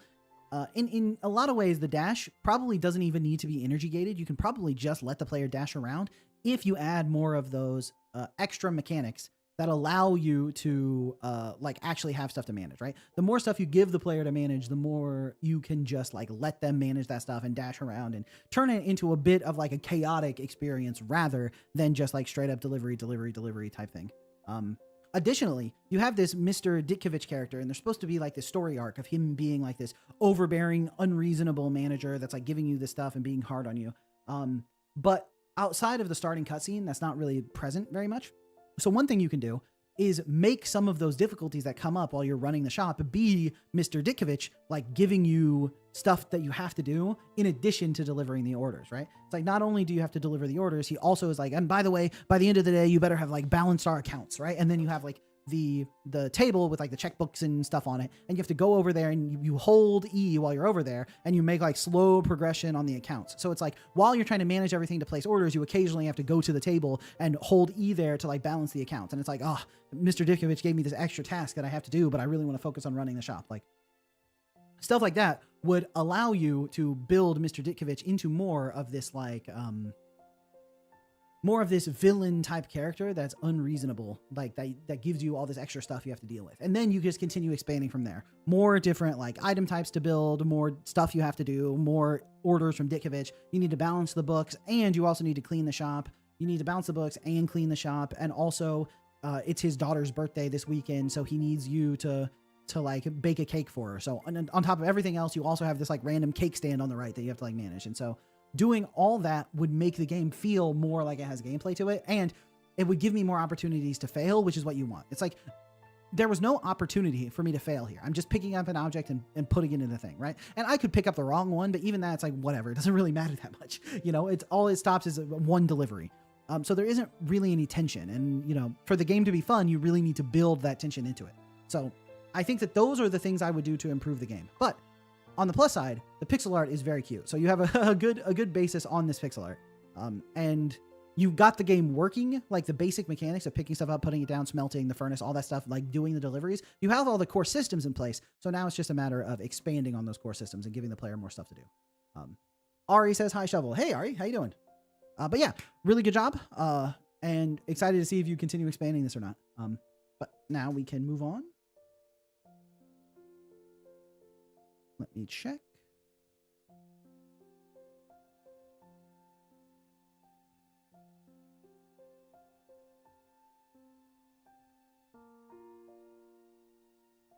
Hey, Repercussion. Repercussion, did you have a game submitted, by the way?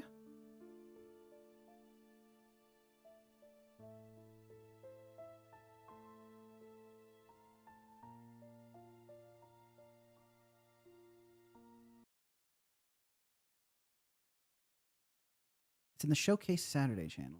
Startup company. Right. That's what it was. Startup company.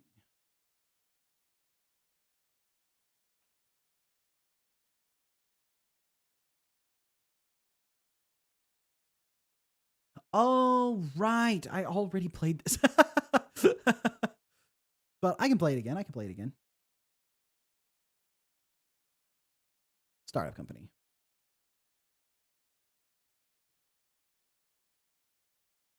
I played this offline when I was judging because this was in the top 100, right? Yeah, it was 76. Yep. I played all the games in the top 100 offline to decide who won the jam, and yours was in the top 100, so I already played it. Okay. Click a disabled robot near your active one to start it.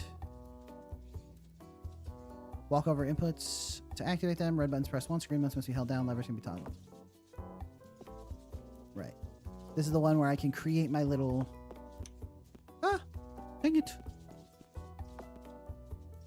I can, like, create other little extra robots. Boop. Oh. I need to press it and instantly jump. Nice. We made it. Put me in chat. All right, and we're climbing the ladder to success. Okay. Right, and I can activate this guy. Click a robot near your active one. Okay, maybe I need to go the other way.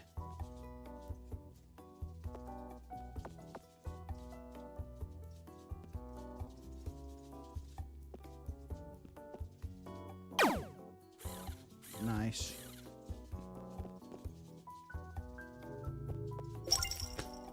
And we're climbing the ladder to success yet again. Nice. Okay. There's an extra robot down there. Maybe I can jump on this platform.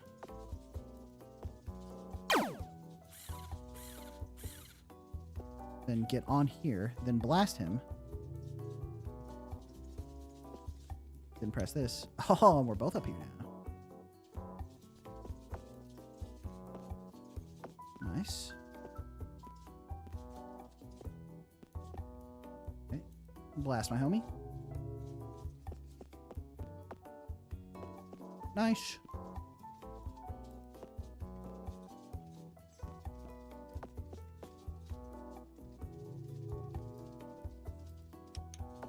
Ah, you have to stand on it.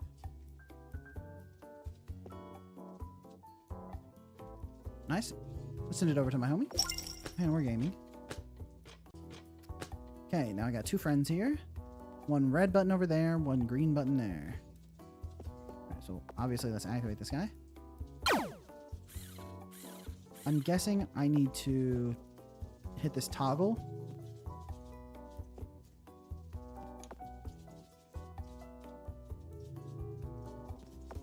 And then actually let's come stand on this in case I need to.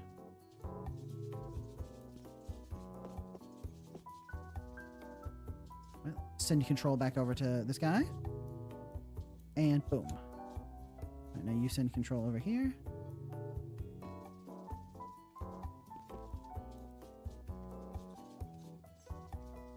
Wait a second. Wait a dang second. I think I've gotten myself into quite the pickle. I need this fella to push this lever, right?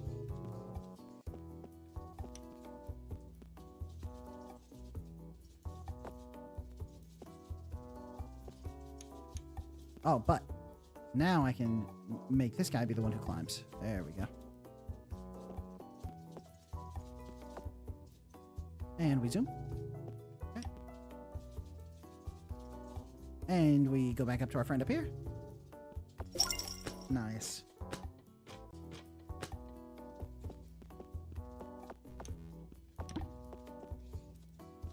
Oh, is this like a... I can fling myself up type deal?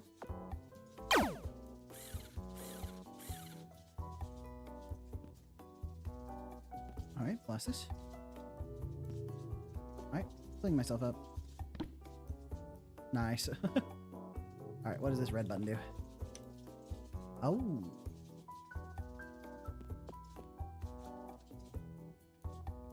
Okay, okay, okay. Now can I...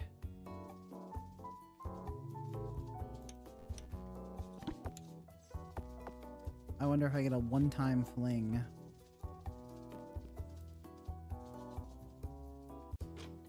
Okay.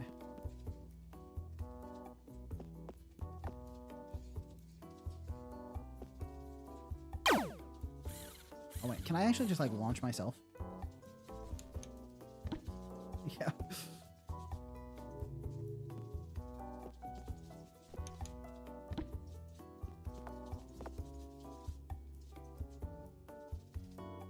Then we ride him over here so he can press that red button.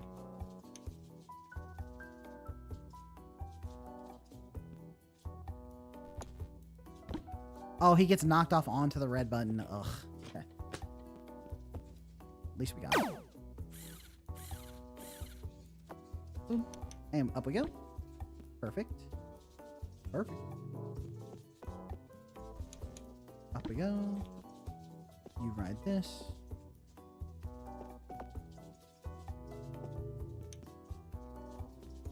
Get in place. Push him onto the button. Up we go. Nice. Okay.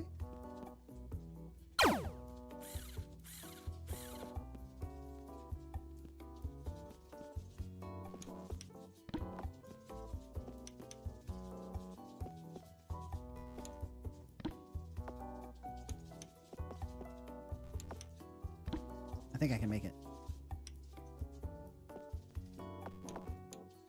I can't make it. All right.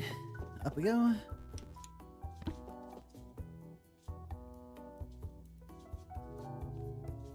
But if we send this over...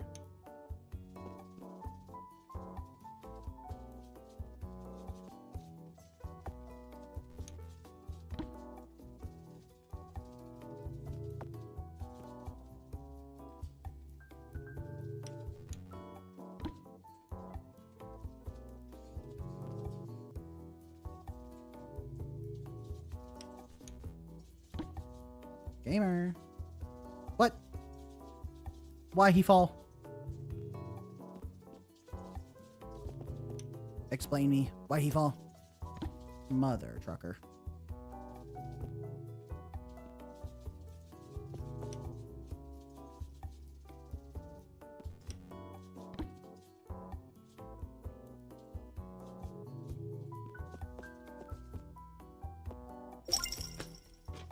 Nice, nice, nice.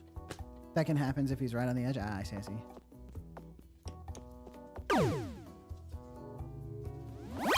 I'm a teleporter. Wake up your bed.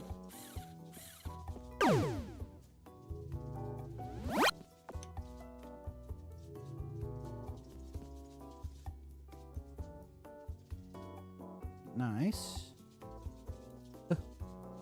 Bouncy. Up we go. All right. I've got a friend here. I'm sure he will be a big help.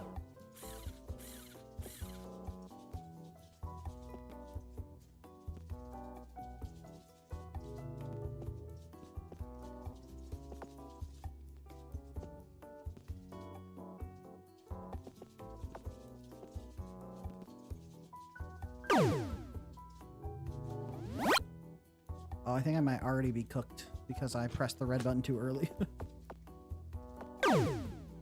So that's definitely one piece of feedback for these kind of games is like the fact that I need to press the red button at the right time is fine, but it's like after I press it, it should go to the thing and then just like wait there, maybe come back and reset or something. Or if I press the button again, it resets or something so that I don't just get locked out because I didn't press it right the very first time.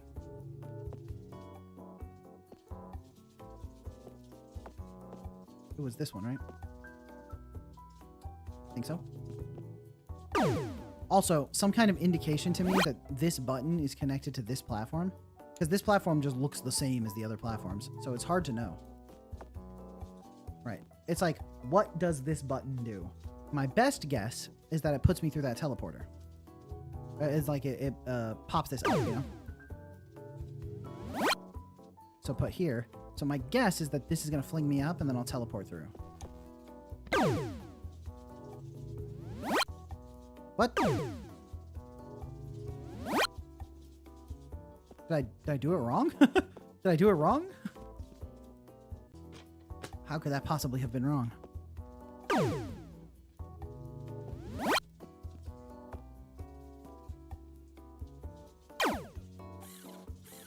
All right. Oh, it's funny. I think my camera is actually covering the button up in the top here. There's a button up there.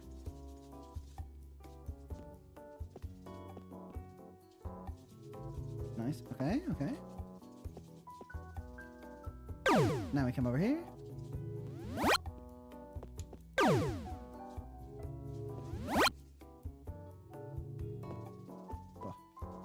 You actually have to time that, otherwise you can't get up there. Okay. Hope for the best.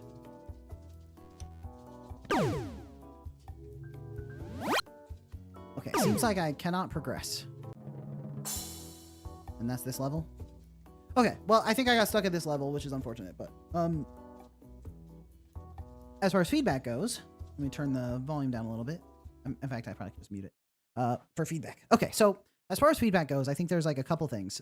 One is this game is really straddling the line between being like a timing-based precision platformer and like a puzzle platformer, right?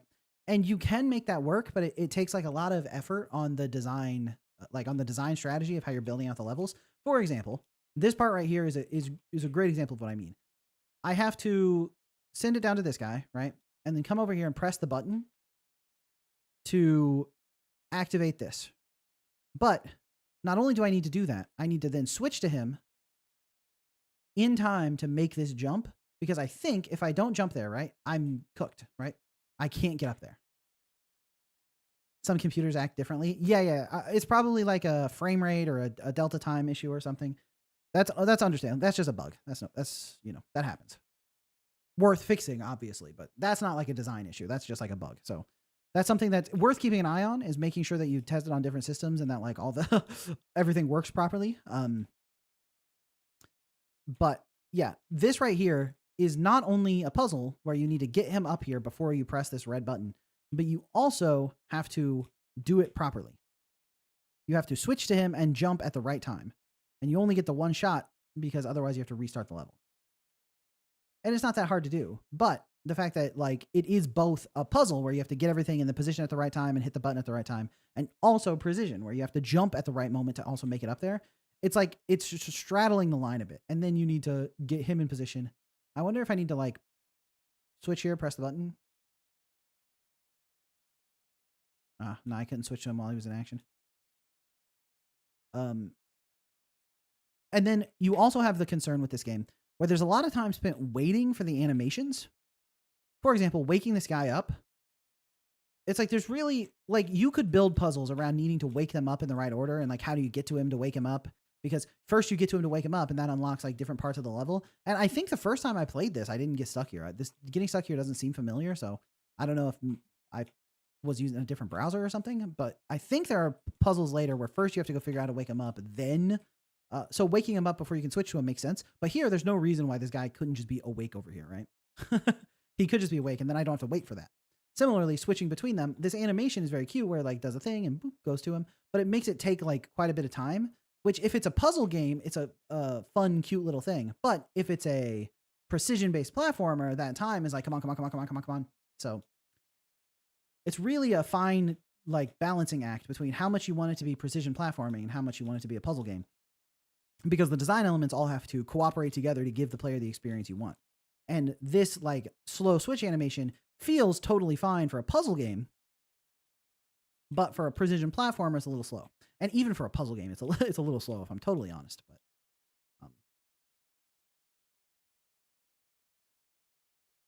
But there are lots of cool things you can do with the mechanics you have in place. You have these teleporters, you have all the buttons, you have the switching between them. Like all the mechanics work well, and you can build some really cool puzzles out of them. But like, yeah, see, I need to jump in time, so I'm waiting for that. And especially on the levels, how do I get, oh, here, this one. Especially on the levels like, is it this one? 3? No, maybe it's 4. Yeah, on the levels where I just spawn with the guy right next to me. Yeah, the levels have a restart heavy ideology where you have to figure out how it works before you can beat it. But it kind of turns into a rage game accidentally. Yeah, and a lot of the reason that feeling, it's like you want them to have to like retry and restart and do everything in the right order to beat the game. And that's to beat the level. That's fine. That's like a good design. Except for some of the mechanics of a restart heavy gameplay are that you need it to be quick, right? Restarts have to happen very quickly. And for this level, if you get it wrong, which can you get it wrong? Yeah, if you press this red button too early and you got it wrong, then what you need to do is restart, and then you have to come here, and then you have to click here, and you have to play this. You wait for him to spawn. Okay, finally, can't move yet. Okay, now he's up. It's like all of those little bits of waiting add up over time, and it makes players feel more frustrated when they have to restart because they don't have to wait for everything again. There's nothing stopping this guy from just being awake when the level starts. You just spawn, and they're both here, and then you can just start moving right away. Because it's not like you have to unlock him. He's right by the starting point. So I think like picking the style you want this game to be, more puzzly or more platformy, and leaning into it with the design choices you make can really go a long way for improving it. But that is not to say that the design elements don't work. It's just like it ends up being very ragey when you have to like, especially when you get to the end. Like here, this guy doesn't need to be asleep, right? He could just be awake. But now I have to wait for this. I have to click it. And even just starting the level, I'm like, all right, well, hopefully I don't have to restart. But oh, this is the level where it's like extremely timing based.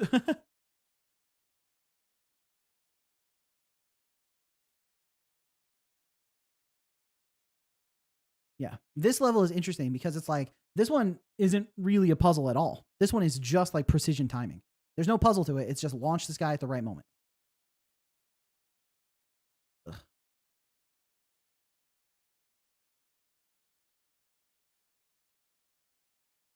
They're asleep by default because there's one clone scene and one player scene. I just swapped the locations. Yeah. I imagined that they were probably asleep by default because that's easier programming wise. But from the player's perspective, there's no reason for him to be asleep. So it's easier for the player if he's just already awake. Even if that means like when the level is starting, you quickly do like an insta swap instead of playing the animation. He just wakes up immediately. And so that's just hidden from the player. That's way too late. But this level doesn't really have a puzzle to it. It's just precision platforming. And it's like with the system you have in place, I feel like the little robot guys and swapping places and having all kinds of dudes working together to get to the ladder lends itself more to these like heavy puzzle elements where you get all your robots in place at the right time, swap between them so they all do their stuff at the right moment. And there can be like moments of like proper timing where you have to coordinate all the robots and it's like, oh, now they all do their thing. I think that's fine. But stuff like this, it's like, even though, yeah, it's satisfying to hit that, it's like, it's so different from what I'm imagining I'm going to be doing in this game. Especially because there really isn't too much coordination other than putting this guy on here. And then once he gets across, you jump across. But like, there's nothing super, this isn't like a super interesting use of the swapping between robots mechanic, you know? I think in the Steam version, I'm planning on removing the swap delay completely. Yeah, that makes sense to me. I think the swap delay is not really necessary. Similarly, this level, it's like, imagine, right, that this, instead of being a button that you have to stand on to make this go up and down, this was just a button that you press and it starts going up and down. Then you run over here, and instead of waking this guy up, you would just jump on it. But instead, now I click on this guy, wake him up, then go stand on it to pretend like it had been pressed down the whole time, as if it was a red button.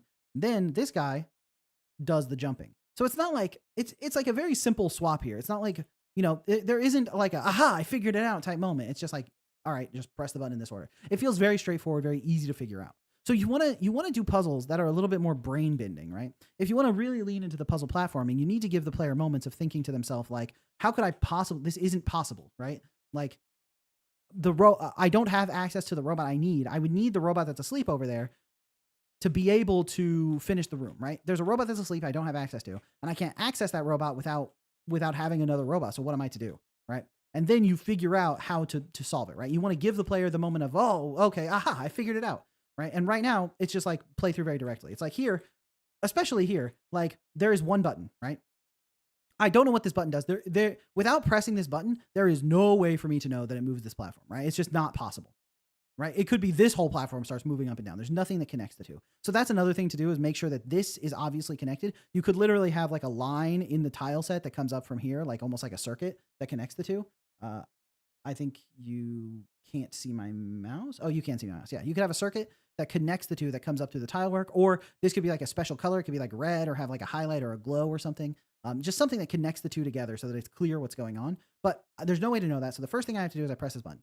I see that this moves this and it goes over here. So I know that there's no way Now there's no way to beat the level because I pressed this button first and it doesn't reset. So I restart. Okay, well, this moves over here. So I want to hit this button and this moves over here. So I need to put my other robot up there.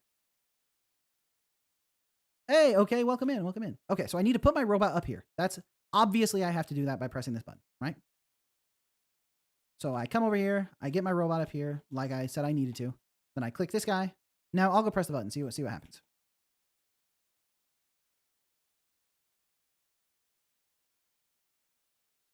All right, he's coming over here, so I need to swap to him so I can jump up here. That makes sense.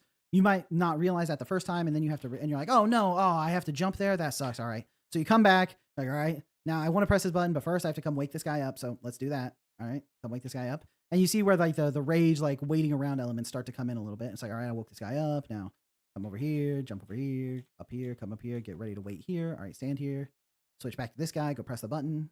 All right. Okay, so now I press the button, and this time I know I need to jump, so I switch to him and get ready to jump. Switch to him and get ready to jump. Boom, okay. Now, I can make an educated guess that this is going to cause this spring to go off because I think it's going to teleport me through here. There's a player that might not realize that, so like, what does this button do? And they click it, and they see that spring, they're like, okay, now I have to redo the whole thing again to get here because there isn't clear that that's what happens. But I'm going to make the educated guess that that's what's going to happen, so I need my robot standing here. So I put my robot standing here so that when I press this button, something happens. Then I press this button. Then I press this, he gets flung up here. I beat the level in theory, right? But the issue is I never had to think outside of the box. I never had to consider my other options. I never felt like I was stuck. Everything was very much do the next step, do the next step, do the next step until I have arrived at the solution, right? So what you want to do is have puzzle elements where you get to a point like, imagine you get here and we've learned that this button moves this, right? And so I put my robot up here.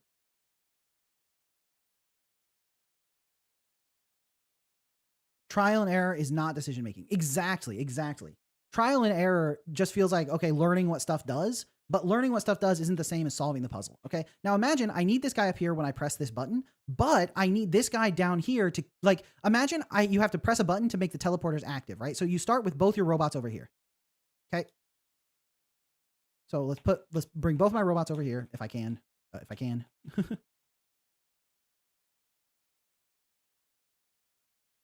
So let's move him over here. Right. So now there's a little green toggle over here. So I put my guy here, boom. And then I put him over here, boom. Then I come over here. Then I move up here, right? And now I come back over here. And if I press the button and send him over here so he presses this, there's no way for me to get back over, right? Because I've moved off the button that activates the teleporters. So what do I do, right? If I need to be standing here to activate the teleporter, but I need to go stand in here, I can't even get over here because there's no one to activate the teleporter. How could I possibly get in place to do this, right? Now, I don't know what the solution is offhand, but that is like the position you could put your player in. You're like, well, how do I do it? And then they realize, so they realize, I need to do something in like a proper order or whatever, right? You want to think backwards from like getting the player into a position where it's like, how do you possibly solve it so that they can realize the secret trick to solving the level. And not every level is going to hit with every player. Some people will realize the trick immediately and be like, I see what you're trying to do here. But I think overall, doing that kind of design where there's more to it rather than just following the obvious steps is the way to go.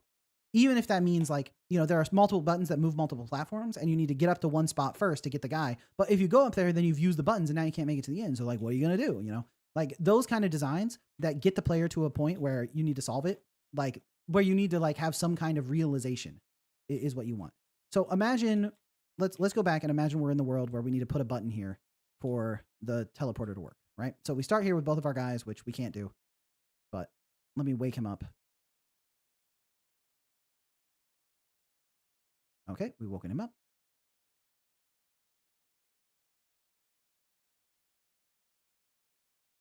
Yeah, I actually can't think of a way to solve this where you have two guys on opposite sides if you need one on this side activating the teleporter. Unless there's a button over here that also activates the teleporter, right? So, yeah, that's the way you need to do it. So you would put your guy here. You would need the instant teleport for this, right? But like, imagine there's a button over here that activates the teleporter. So you like hop on this, and then you come up here, Then you press the button to let him through. Then you come back over here. You let him through. Then you come back over here. Oh, oh. Okay. Obviously, that would be done so. And then you quickly come back over here. This is if you have instant swapping, right? And then you hop on here while it's moving. That's doing a little bit of the precision stuff, but that would be like, oh, okay. You have to do this like little sequence to get them both on this side so that then you come here, put him on here. Then this guy would be up here ready to press the button, right? And you'd press the button. This starts to charge. Then you'd run down and walk over and press this to activate the teleporter. And then he would get flung up here. Do you see what I mean? So by having another button over here that activates the teleporter, you can even have it like right here. And one button here that activates the teleporter, you need to do a bunch of extra sequencing so that everyone is in the right place at the right time. And it's much less straightforward. Now, that might not work. It might actually take too long to be able to hop between the two to do that sort of like tight sequencing. But if that's the case, you just make this red one move much more slowly, right? You were considering letting 1, 2, 3 keys swap between the clones? Yes, that's another thing I was going to suggest, is making a quick swap button so I can press 2 and become each of the clones. Means that you can do the like fine motor controls.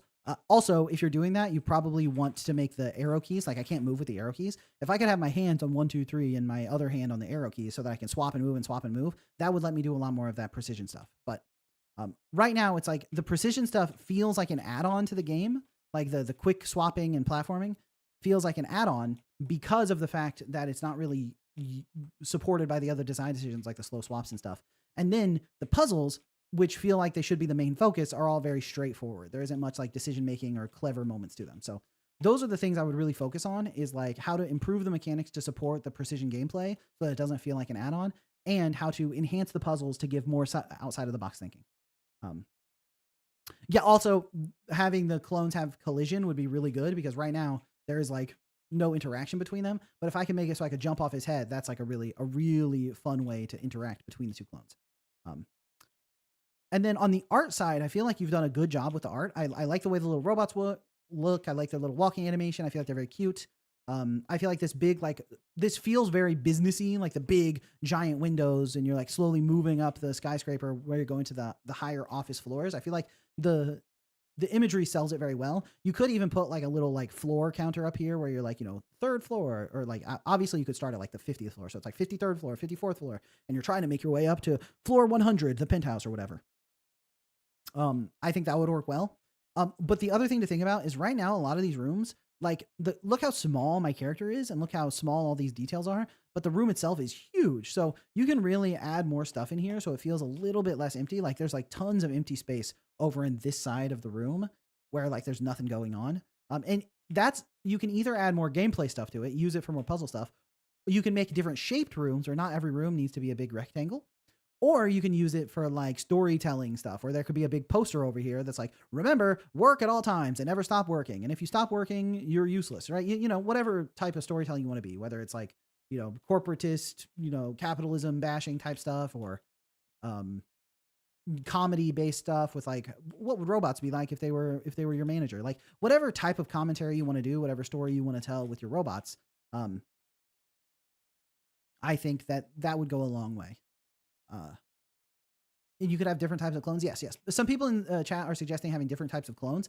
And that could also help you do those sort of like aha moment puzzles. But you want to make sure that's one thing that happens a lot is if your game design fundamentals, or your room design fundamentals, level design fundamentals, puzzle design fundamentals, if those aren't sharp and in place, you can try to paper over it with extra features and extra ideas and stuff.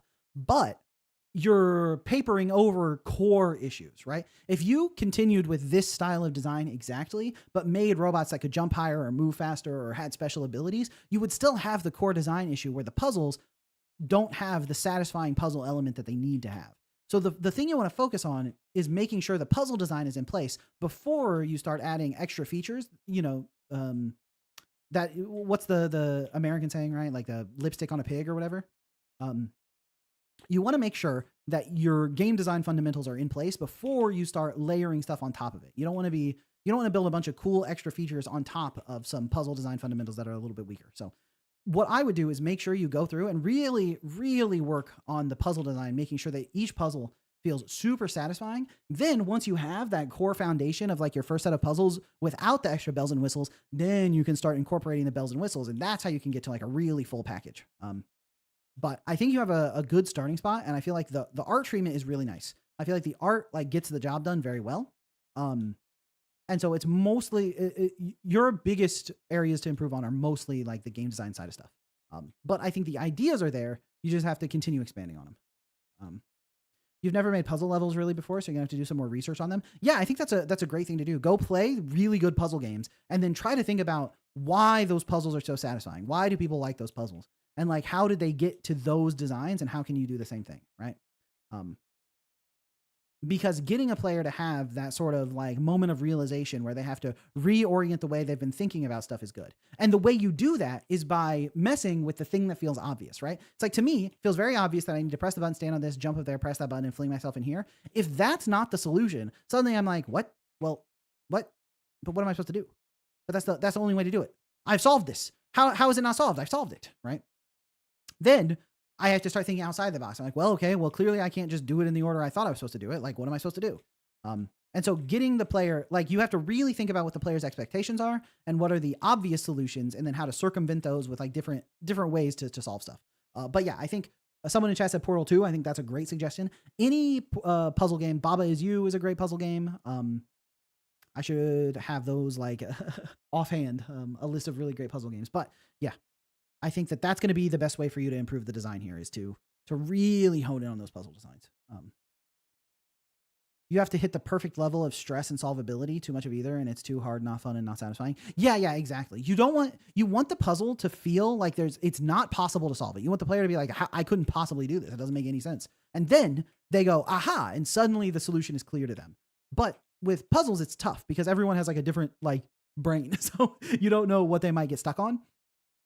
And so that's why, puzzle design is a very, very difficult art. But I think that your mechanics are in place to have those really cool puzzle designs. That's just what I'd focus on.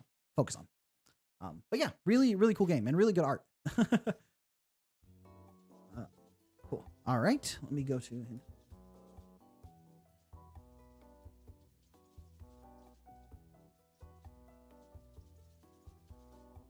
All right. Oh, yeah. Let's play this. We have Which Way by Denji.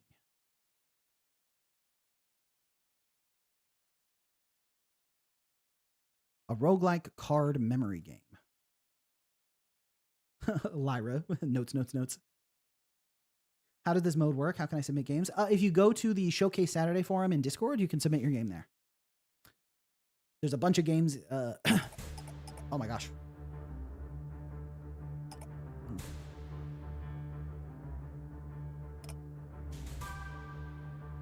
Let me turn it down for myself. I think the audio is pretty good. How's that sound? Deck builder and play. First off, title screen looks amazing. I love this art. The sound effects when you hover the buttons are great. It feels really good. Let's check the credits. Game team. The art was by Juan Dapo. Designer and lead was Denji. Music was Discord and Matthias. Sound design Toby. Programming from Leo and Scorch. Nice. Yeah, the art is so good. All right, let's play. We have the Scout deck, the Guardian deck, or the Gambler deck. Let's just start with the Scout deck. Let's not get too fancy yet.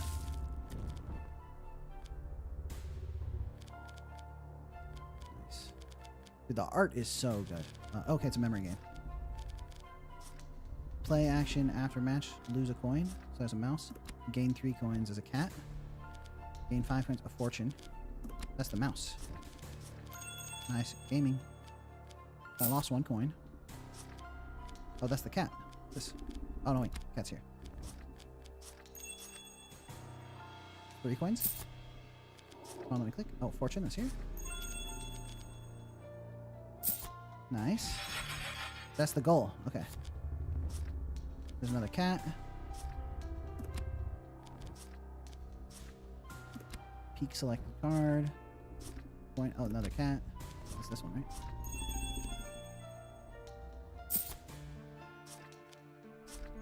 Nice. Lose a coin.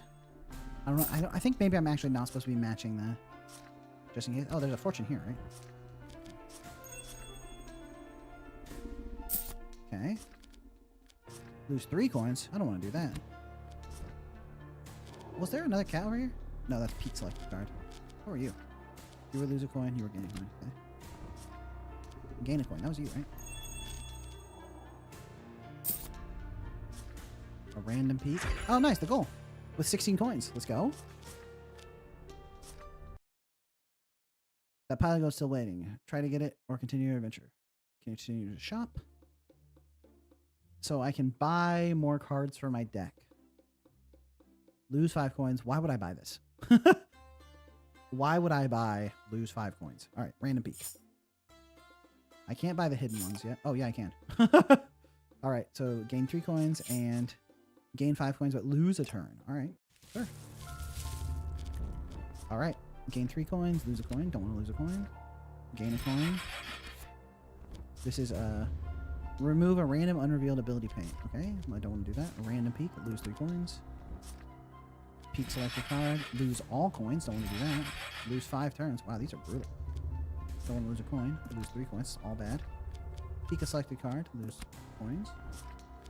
Gain a coin. Okay, I'm bankrupt. I didn't have any coins anyway, so who cares? Can I click, please? Okay, lose 3 coins. Don't want to do that. Oh, there's the goal. Mark player cards green. Oh, gain 5 coins. Wasn't that this? No. That's you? No, it's you. No, it's you. No, that's you. Yeah, there we go. First try.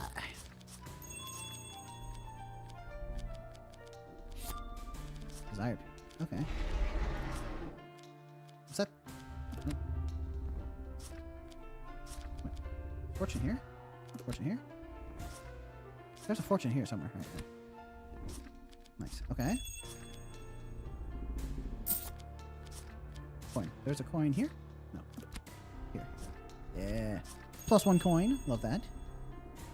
Love that for me. Okay. This scans adjacent cards. Coin. I don't actually know what this rabbit does, but... If trapped, reshuffle table? That doesn't seem good. Uh-oh. Well, I sort of just reshuffled the table on myself, which is not good at all. Oh, nice. But I found the goal. Okay, only got 6 coins out of this one, but... Okay, continue to the shop. Desired peak. Peak a selected card. Seems pretty good. Alright, boss 3.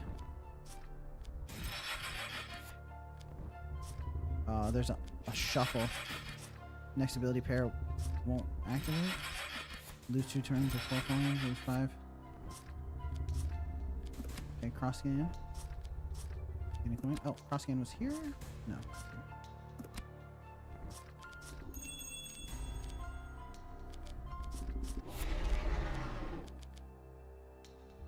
It didn't do it. Oh, I see. I picked where to do the cross. Gain 3 coins. Peak. Was it you a peak? No, you're the peak. No, you're the peak. Between the 2 red guys. Random peak.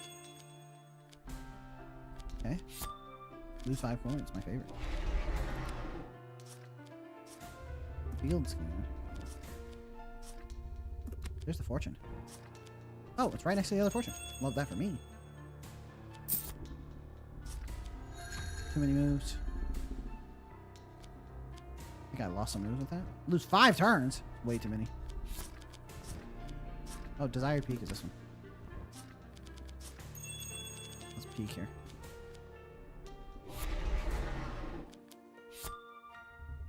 Hide it. Okay. Avoid this guy. Oh, there's one of the goals. Lose a coin, take my money. Gain 3 coins, peek select a card. Field scan. Were you the other field scan? Yeah. Scans adjacent cards and make player card green. Oh, these are all player's cards, so this is safe to click. Oh. Well, I mean, I guess losing coins is the player's cards. Lose all coins. Don't love that for me. Gain a coin. Reveal an unrevealed ability pane. Don't really Don't know what that means. Hide it. Ah, shit. Everything shuffled. Oh, well. Peek this.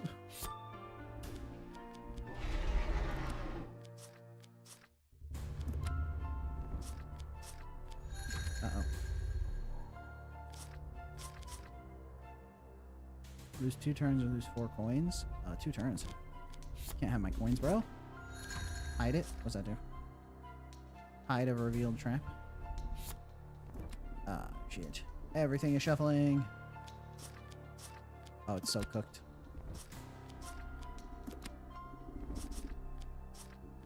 Freaky Friday. A fortune. Okay, there's a fortune to the right of the goal. Uh-oh, bankrupt. Oh, nice. Alright, cool. We survived. Continue to the shop. Cross scan. Okay, cross scan seems good. Let's take that. Alright. So. Coin. Okay, we got an evil card. Desire peak. Lose all coins. Okay. Wait, Desire peak was here, right? No, it was here. No, random peak. Here. I have not paying that much attention. Okay, this is going to be the next one I click, so let's find out. Oh, it's the goal. Well. Alright. Bro, I bet the goal's right here. Imagine. Aw, shit. Oh, we lose 4 coins. We don't have any. Fine. Oh, shit. Oh, well, I mean, lose all coins. We don't have any. No biggie. Destroy. Alright. Oh, my goodness. Hide a revealed trap. Hiding a revealed trap and reshuffling the others actually seemed fine. I don't hate it at all. Oh, okay. I was like, did it actually go in the corner there? It did. Next ability pair revealed won't activate. Hopefully it's a trap.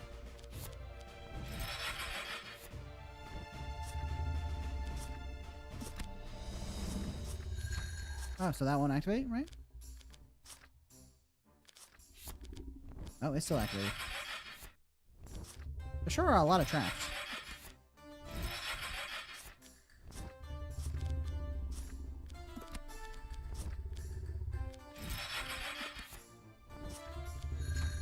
Okay, what's the tough choice here?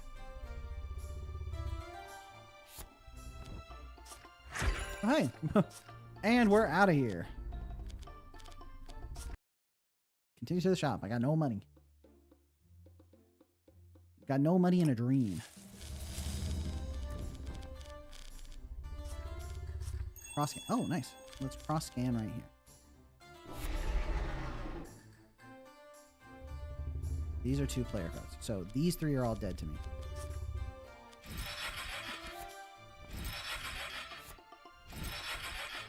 Oh, a lot of traps.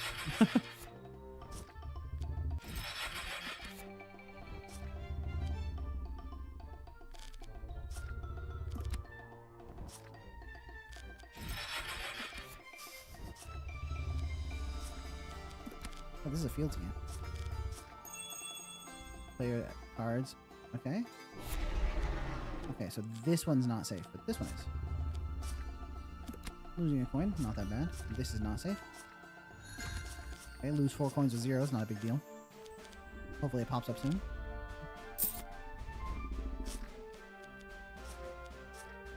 Okay, random unrevealed card. Okay. That's a reshuffle. Really don't want to hit that. Boss flips a random card. Okay. Sure. Wasn't this a random peak? Thank you, boss. Okay, don't click this. This one's dead to me. This one's dead to me.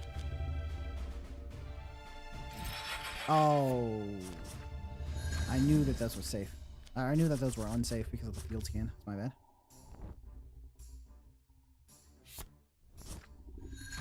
Oh, shit. Are my scans no longer active? All right, and then we reshuffle again.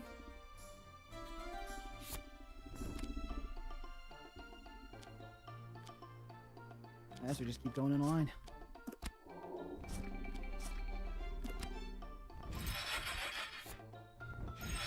Oh, hey, there's one goal. Love that for me. Oh, and they were right next to each other. We take that. All right, continue to the shop. Can't afford anything. We're out of here. All right. Take my money. Peak selected card. Nope. You know, peak selected card is... Alright, I don't know why I would give them 5 coins. A desired peak, so let's peek this. The next one we're going to click on. Okay. Avoid that bankrupt. Okay, and we know we have a scan right here. Tough choice. Reveal hard to choose, reveal disable. I don't... So this is the cross scan. Oh, there's the fortune. Okay. Nope. Okay, we don't know where the other desired peak is. All right, lose some turns.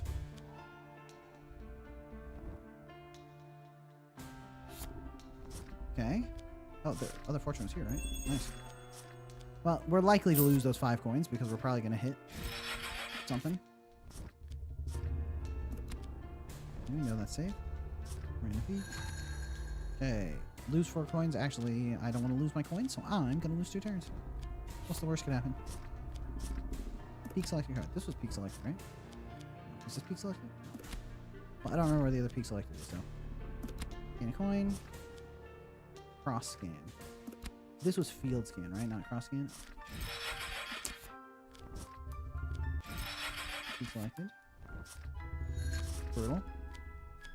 But at least it didn't shuffle. Shuffling would be the worst right now. Oh, it did shuffle.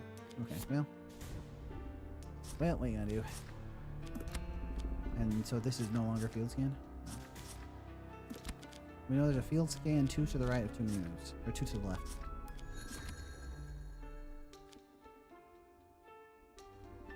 Okay. Oh, random peaks are dead. Not that bad. Aren't you? No, that's selected. We shuffle again. Alright, we're shuffling, we're shuffling.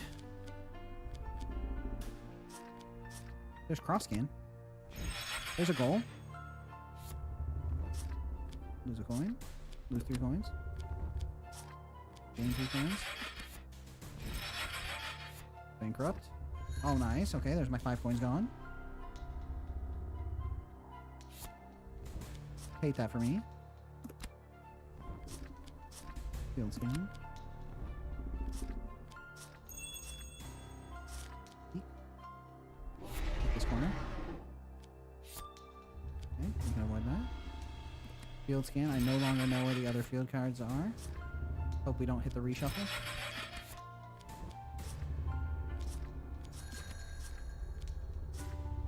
Lose 10 coins? Yeah. Goodbye, coins. Okay. Oh no, that shuffles. Oh, we're dead. We're dead. We're so donezo. Okay. We don't have very many turns left, so I think I should just be kind of randomly sending out. Are you the goal? Oh, reveal a random ability is actually good for me. It's actually unironically good for me. Okay. Boss flips a random card. Unironically good for me. Oh, no, because he gets to choose. Or it still eats my turn. He shuffled, so this could be anything.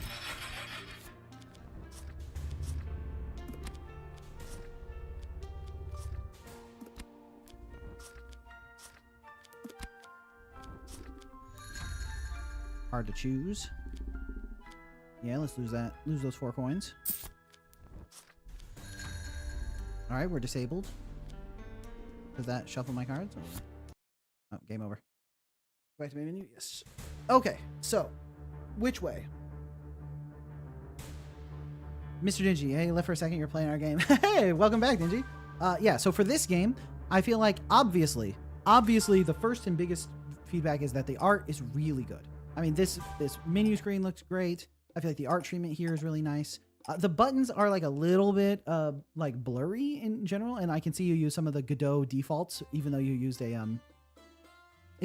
custom font. It's like Godot default button type stuff to make it or the Godot default panel type stuff to like get it in here quickly. Because this was Game Jam, right? Yeah, for brackies. So that's understandable. And you could clean up the UI and stuff a little bit more, but that's fine. And then this screen looks really good. Love this boss. Love the timer. This all looks really nice. The tweens on like picking up the cards are like a little slow and they feel a little unresponsive. Like clicking on stuff does not feel as good as it should. It's like when I'm clicking and like waiting for stuff to happen, it's like it takes forever before I can like I can't click yet because stuff's activating and it's not clear that that's what's happening. So you definitely need more feedback for the player on when they can click stuff and when other stuff is happening. Because otherwise, the next two traps don't trigger. That's pretty nice. Because otherwise, there's not... Oh. Yeah, see, it's like this effect is like safeguarding right now. So it's clear I have a safeguard active. So this is actually... It's like a little bit much, but it's good. In fact, it might even be better to have... oh, yeah, so that blocks the hide it. Right? It's not clear what's going on until you have a really deep understanding of the cards. So having more communication for the player so they can understand what's happening would be really good. Even if it's like a bar along the left or a bar on the right or even something on the top that shows what's going on. Like when you play when the two hide it's got hit, it like goes up here and it's like hiding and then like safeguard like knocks it off the rack or something. Just something to make it clear what's happening because I'm a little bit lost playing the game. So more communication would be fantastic. But the biggest and most important piece of feedback, for sure, is that the gameplay, there's like nothing really for me to do. It's basically just click, you know? It's just click randomly, hope you don't hit traps, hope that the goal is here. Is the goal here? Nope. Okay, there's a coin there. Who cares? Oh, a fortune. Oh, some stuff gets destroyed. Hopefully it doesn't shuffle. Okay, it's going to reveal one of my pair. Okay, there's the gain 3 coins. Oh, I found the goal. It's like, I'm not really choosing anything. I'm just clicking. Oh, and there's the goal. I win, right? Like, I'm not really choosing anything. I'm not really making interesting decisions. It's like, there isn't much for me to do. You know, I'm just clicking randomly. And when your cards activate, like the cross scan and like the scan a little, like, and the field scan, like for adjacent cards, like those kind of effects are really cool because when you match those, you get the ability to do something. My favorite card was the cross scan because I got to choose where to scan and like play around it, right? But even though I love that card, I don't have any control of when I get to use it because I have to first randomly match it. So one thing you might consider is giving the player some abilities, right? Some, like you start with some abilities and you can buy extra abilities so that I can start scanning at the beginning and have some kind of strategy, right? Like, cards on the corners, if the corner is a trap, it won't activate because then that gives me a starting point where first I check the corner, see if there's anything good there, right? That kind of like little relic or something would at least give me a starting point, right? Because right now, every single board, I do the same thing. I go to the board and I click this and then I click this and then I click this. And I'm basically just trying to sort of remember, oops, I hit a trap. And there are so many traps at some point that it feels like this is, you know, there's no, what's the way to phrase it? It's like the traps, once they get revealed, if the second one gets revealed, it happens, which means I'm not trying to remember where the traps are. They're just there, right? It's not like what was this one? This was like the 1 coin, right? Oh, this was Pika selected card, right? See, imagine if I hit this hard to choose, or if there was a Pika selected card here. Yeah, I see the issue. I see the issue you're running into. If I hit a trap, I'm never going to hit one of the ones I hit previously because I don't want to risk hitting a trap. So if the traps don't auto-reveal, the player will never choose to hit them unless they really mess up. So the issue is if the traps just hide again after you click on them, they'll never happen. So you need them to be permanently active. But because as soon as you click on them, they're permanently active, there's no strategy to dodging them. You're not trying to remember stuff and avoid them because you can't. Once you click on them, they're there, right? Croaky says, what if you have a character that moves onto the card that you click and you need to dodge boss attacks or something like this? Yeah, that could be something to it. But I think that having the traps auto-activate is actually not that bad. But maybe you also need some player abilities that auto-activate. Like when you click on this, it puts wards on the cards around it, which means the traps won't activate. So that at least you have a point to like work off of. Because right now it's just clicking randomly until you hopefully win. There's like there's no extra strategy on top of it. You need to give the player more options. I need to be making decisions, right? It's like, because in a roguelike like this, right? This is a roguelike game. You earn gold. You're trying to earn gold so that you can buy cards to put in your deck so that you have a better chance of winning against the next round and continuing, right? And the interesting part of a roguelike is decision making. It's like, what do I do? Which card do I pick to upgrade my deck with? And then how do I use the tools that I've acquired during the run to the best effect, right? Like, how can I make the game how can I make the best decisions to win, right? But when I'm playing this game and I'm like, what decisions do I have in front of me to choose between? There aren't any, right? It's like, just click the next card, right? Oh, I clicked hide it. And then the worst part of hide it is it reshuffles, which means that all of the information I got previously is gone. So now that it's reshuffled, it's just start clicking from the beginning again and hope for the best, right? And I hit another hide it, so hope, oh, and there's a bankrupt, so I hit another trap. Oh, and there's another trap. Oh, and then another trap. And then I just keep going. And then there's a water and a safeguard here, and then there's 1 coin. And so I know there was the water here, so I can gain 4 turns. That's pretty cool, right? So I just don't have any decisions to make. And my ability to remember where cards are isn't like that useful. Additionally, the very first boss you fight, the very first boss level, is this entire board. It might make sense to start with a much smaller board and you have less cards, right? So the 2 goals, it's like easier to find them and you're less likely to hit traps and you're more likely to hit your own cards. And because you're more likely to hit your own cards, you can get more gold early on, which you can use to buy upgrades and stuff. I think that right now it starts on a huge board and there's like almost no decision making. And so it gets to a point where after you've done a couple of the bosses, it's like there's nothing else to do. You just click. Like, okay, they destroyed one, so they reveal some cards I can't click. And does he reshuffle after he destroys? Doesn't seem like it. Okay, just clicking randomly. Hope I don't hit the reshuffle because that would be unfortunate. Oh, safeguard. Safeguard is great. Now I'm blocked from potentially a reshuffle. And so now I'm really hoping. Yeah, and then while stuff is activating and I can't click on the next cards, it's like, feels pretty rough. Oh, there's one of the goals. That's great. Field scan. That's good. Okay, well, this gets blocked, right? Okay, it doesn't get blocked. So apparently I blocked something else. Yeah, Croaky says you could also add gamble spells, like for a 3x3 area cards or double effect. Yeah, you could also do some board customization, right? Where it's like the whole left row, the left column cannot have traps in it, or the right column, the rightmost column is guaranteed to have traps, or, you know, when you click a card in the rightmost column, you gain double the gold, right? So that you can build out the map a little bit more and have more control over what you're doing. And I think that, like, you need to really compound, like, you need to have all of these different layers of decision making and stuff that you can upgrade your deck of cards with, as well as upgrading your board and upgrading your character's abilities. You want to have all these different things you can upgrade so that once you get to boss level 10 or whatever, you have a very, like, unique deck, right? You have your own build, and then you can continue to expand from there. Because if you get into a position where you're just like where every play feels the same, it's like I picked a different deck, and although the safeguard is very powerful, reveal too many moves, which I think cooks me a little bit. Yeah, safeguard is extremely powerful, so that is very helpful right now for me. Oh no, the reshuffle is cooked, right? It's like, but even though this stuff is happening and I can kind of understand what's going on, like safeguard's protecting me and this reshuffle is really bad for me. Like, I understand, but it doesn't affect what I'm going to do. I'm just going to continue clicking and hoping I hit the good stuff. There's a field scan. Let's feel fresh. Gain 4 turns. So gaining 4 turns is pretty good. And it's like, so it's like I've been rewarded for remembering where stuff was when I hit this safeguard, when I hit this feel fresh. So being rewarded for my memory has only happened twice, and look how much of the board is revealed. This much of the board has been revealed, and I've only actually had to do the memory game part of it 2 times. So that's the kind of thing that it's like, when you're designing, if you want this to be a memory game, you really have to make sure the player gets rewarded for remembering stuff. And then he's going to destroy 2 of my cards, which is actually kind of good for me, because I just need to find the goal, and I have enough clicks to get to it at this point, I think. Too many moves. Well, maybe I don't if I hit too many moves, but also if there's a reshuffle. A reshuffle in my future would be real bad for me. But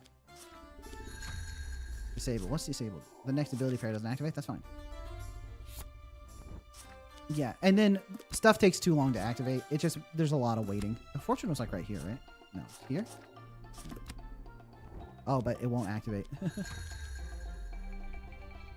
Because of the disable, right? Although I don't see anywhere where the disable is communicated, so let me just activate it anyway and see if it gets blocked by disable. Okay, looks like it did get blocked by disable, although I just needed to know that. Oh, and there's the goal. So, yeah. So I think player communication on what's going on so that the player can easily understand what's happening in the game. More options, more decision-making, and more upgrade abilities so that you have control over your build, over your run, and decisions to make during the individual rounds, I think would be cool. But I feel like you have an incredible shell to design out from. It's like the art is really, really good. And like, you know, the mechanics are in place, the system's in place. At this point, it's mostly about designing actual gameplay that happens during the round to really come through. There are ideas for relics that make cards linger or be flipped for longer than a turn, encounters with different win conditions, traps with turn countdowns. Yeah, the other thing you need to consider is that it's not always necessarily more complexity that makes a game more fun. It's like a lot of ideas that's like, oh, the cards can like flip and linger for longer, and then the encounters have different win conditions. Like, that's cool. Like, those are cool ideas, but they might even just increase the complexity on a game that's already really hard to understand immediately. And it's like, cards lingering for longer still doesn't give you like a point of control, really, right? It's like the cards lingering for longer, but I still don't control what's the next thing I flip. It's still like pretty random, right? So with that in mind, it's like you still need to sort of like rethink the entire evaluation of how you interact with the board during the game, rather than just what am I continue to pile on more mechanics to like some gameplay that's fundamentally flawed in the idea that you don't have any control at all over what you're randomly flipping. But I think that if you were to build up those foundational layers of giving the player more decisions to make, even if the decision making happens during the like upgrading phase, where it's like once you're actually doing the memory game part itself, you don't really have that many like options, right? It's like you have to hope that you built a deck that gets you to the finale. But if that's the gameplay you're going for, you need the memory part to not like drag on, right? It needs to not be that slow. It needs to happen quickly so that you can find out the results of the deck you built going into it, right? So it can be about the building ahead of time, but then the actual gameplay needs to be quick, and you need to be able to clearly identify how your deck building affected the outcome. It can't just be like, I put some cards in and then I lost, and what did I do wrong? You need to be able to see the connection very clearly. But so that's what I would think about if I were to work on this project. That'd be the first thing I thought about, is like, where am I going to add all those decision points for the player, and how can I make it more interactive and more interesting to make those decisions as I'm playing? Dingy says those are all very valid points, but our artist doesn't want to continue working on the game, so for now the project's on hold. Oh, I see. But I think for a game jam, a very successful project. I think it works really well as a game jam game. You play it for a couple rounds, like, oh, that's cool, that's fun. But if you wanted this to be like a full featured roguelike that had like a lot of fun stuff going on, I think that's kind of the way you'd have to work, the direction you'd have to work to. But yeah, really, really great job. Really great job. Also, the shop definitely needs some more polish.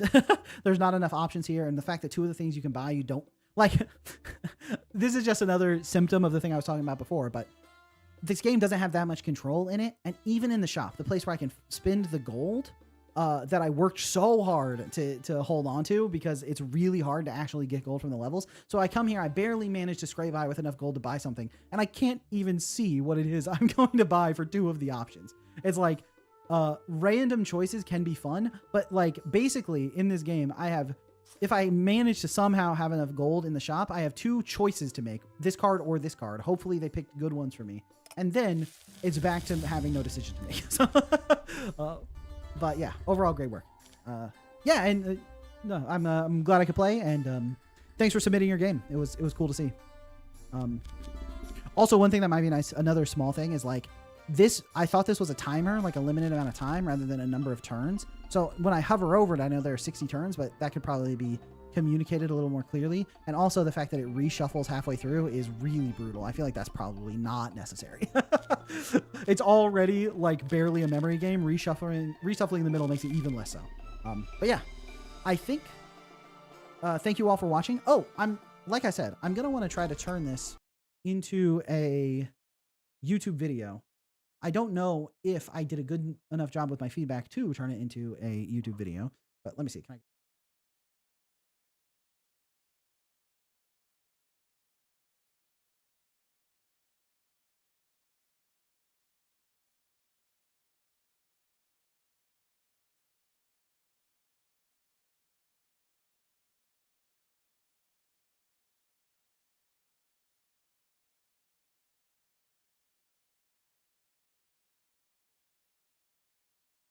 There we go. Now can you hear me?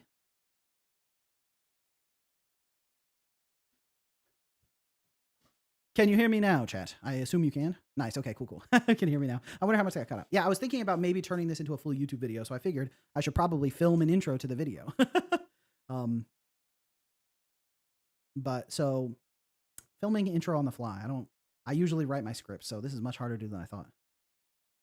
Very interesting. Might as well make more content if you have the recording. Yeah, exactly. Especially like not everyone tuned into the stream. So I think this kind of like developer feedback can be useful to a lot of people. So hopefully that's what I was saying. If I gave good enough feedback, if I think that the advice is useful enough, I think we could turn it into a YouTube video so that more people have access to it.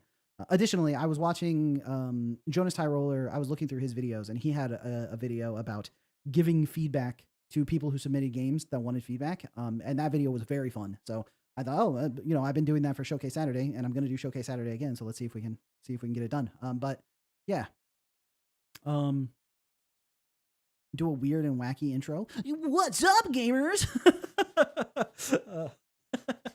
Don't use that, Insandio. If you're editing this into a YouTube video. Yeah. So. Let's see. Probably something like I asked my viewers to submit games, or I asked my viewers. I asked people. I asked developers. I asked something. Probably should have planned this a little bit more. That voice. Oh my gosh. Yeah. So it's like, let's go with I asked the indie developers in my community to submit games for me to play and give feedback on. And we did it live on stream. I don't like saying we did it live on stream, right? Community. Yeah, I asked indie developers in the community to submit games to get feedback on. And so I played. How many games did I just play? Let me think. Maybe that's good to see. Played The Little Pin That Could, Shortcutter, Wizard War, Eternal Shifts, and Wizard War. Random people in my basement. I asked 100 people to submit games, and the best one won $1 million. Luckily, I submitted my own game to the judging and picked myself. So, yeah, I played 5 games, right? Wizard War, Eternal Shifts. Oh, but maybe not all of the games. Maybe I didn't give good enough feedback on all the games for them to all make it into the video. One game wins $1 million. Yeah, so it's like I asked the indie devs. I asked the indie developers in my community to submit their games. No, I don't like it. Maybe I need to think about it more. In any case, I think I'll probably just end the stream there. I can record this offline once I have a better idea. But yeah, thanks for watching, everyone. Appreciate you hanging out. Editor, use the outtakes, please. Yeah, you can put this in the bloopers at the end if you want. All right. Thanks everyone for hanging out. Appreciate you all. I'll see you next time.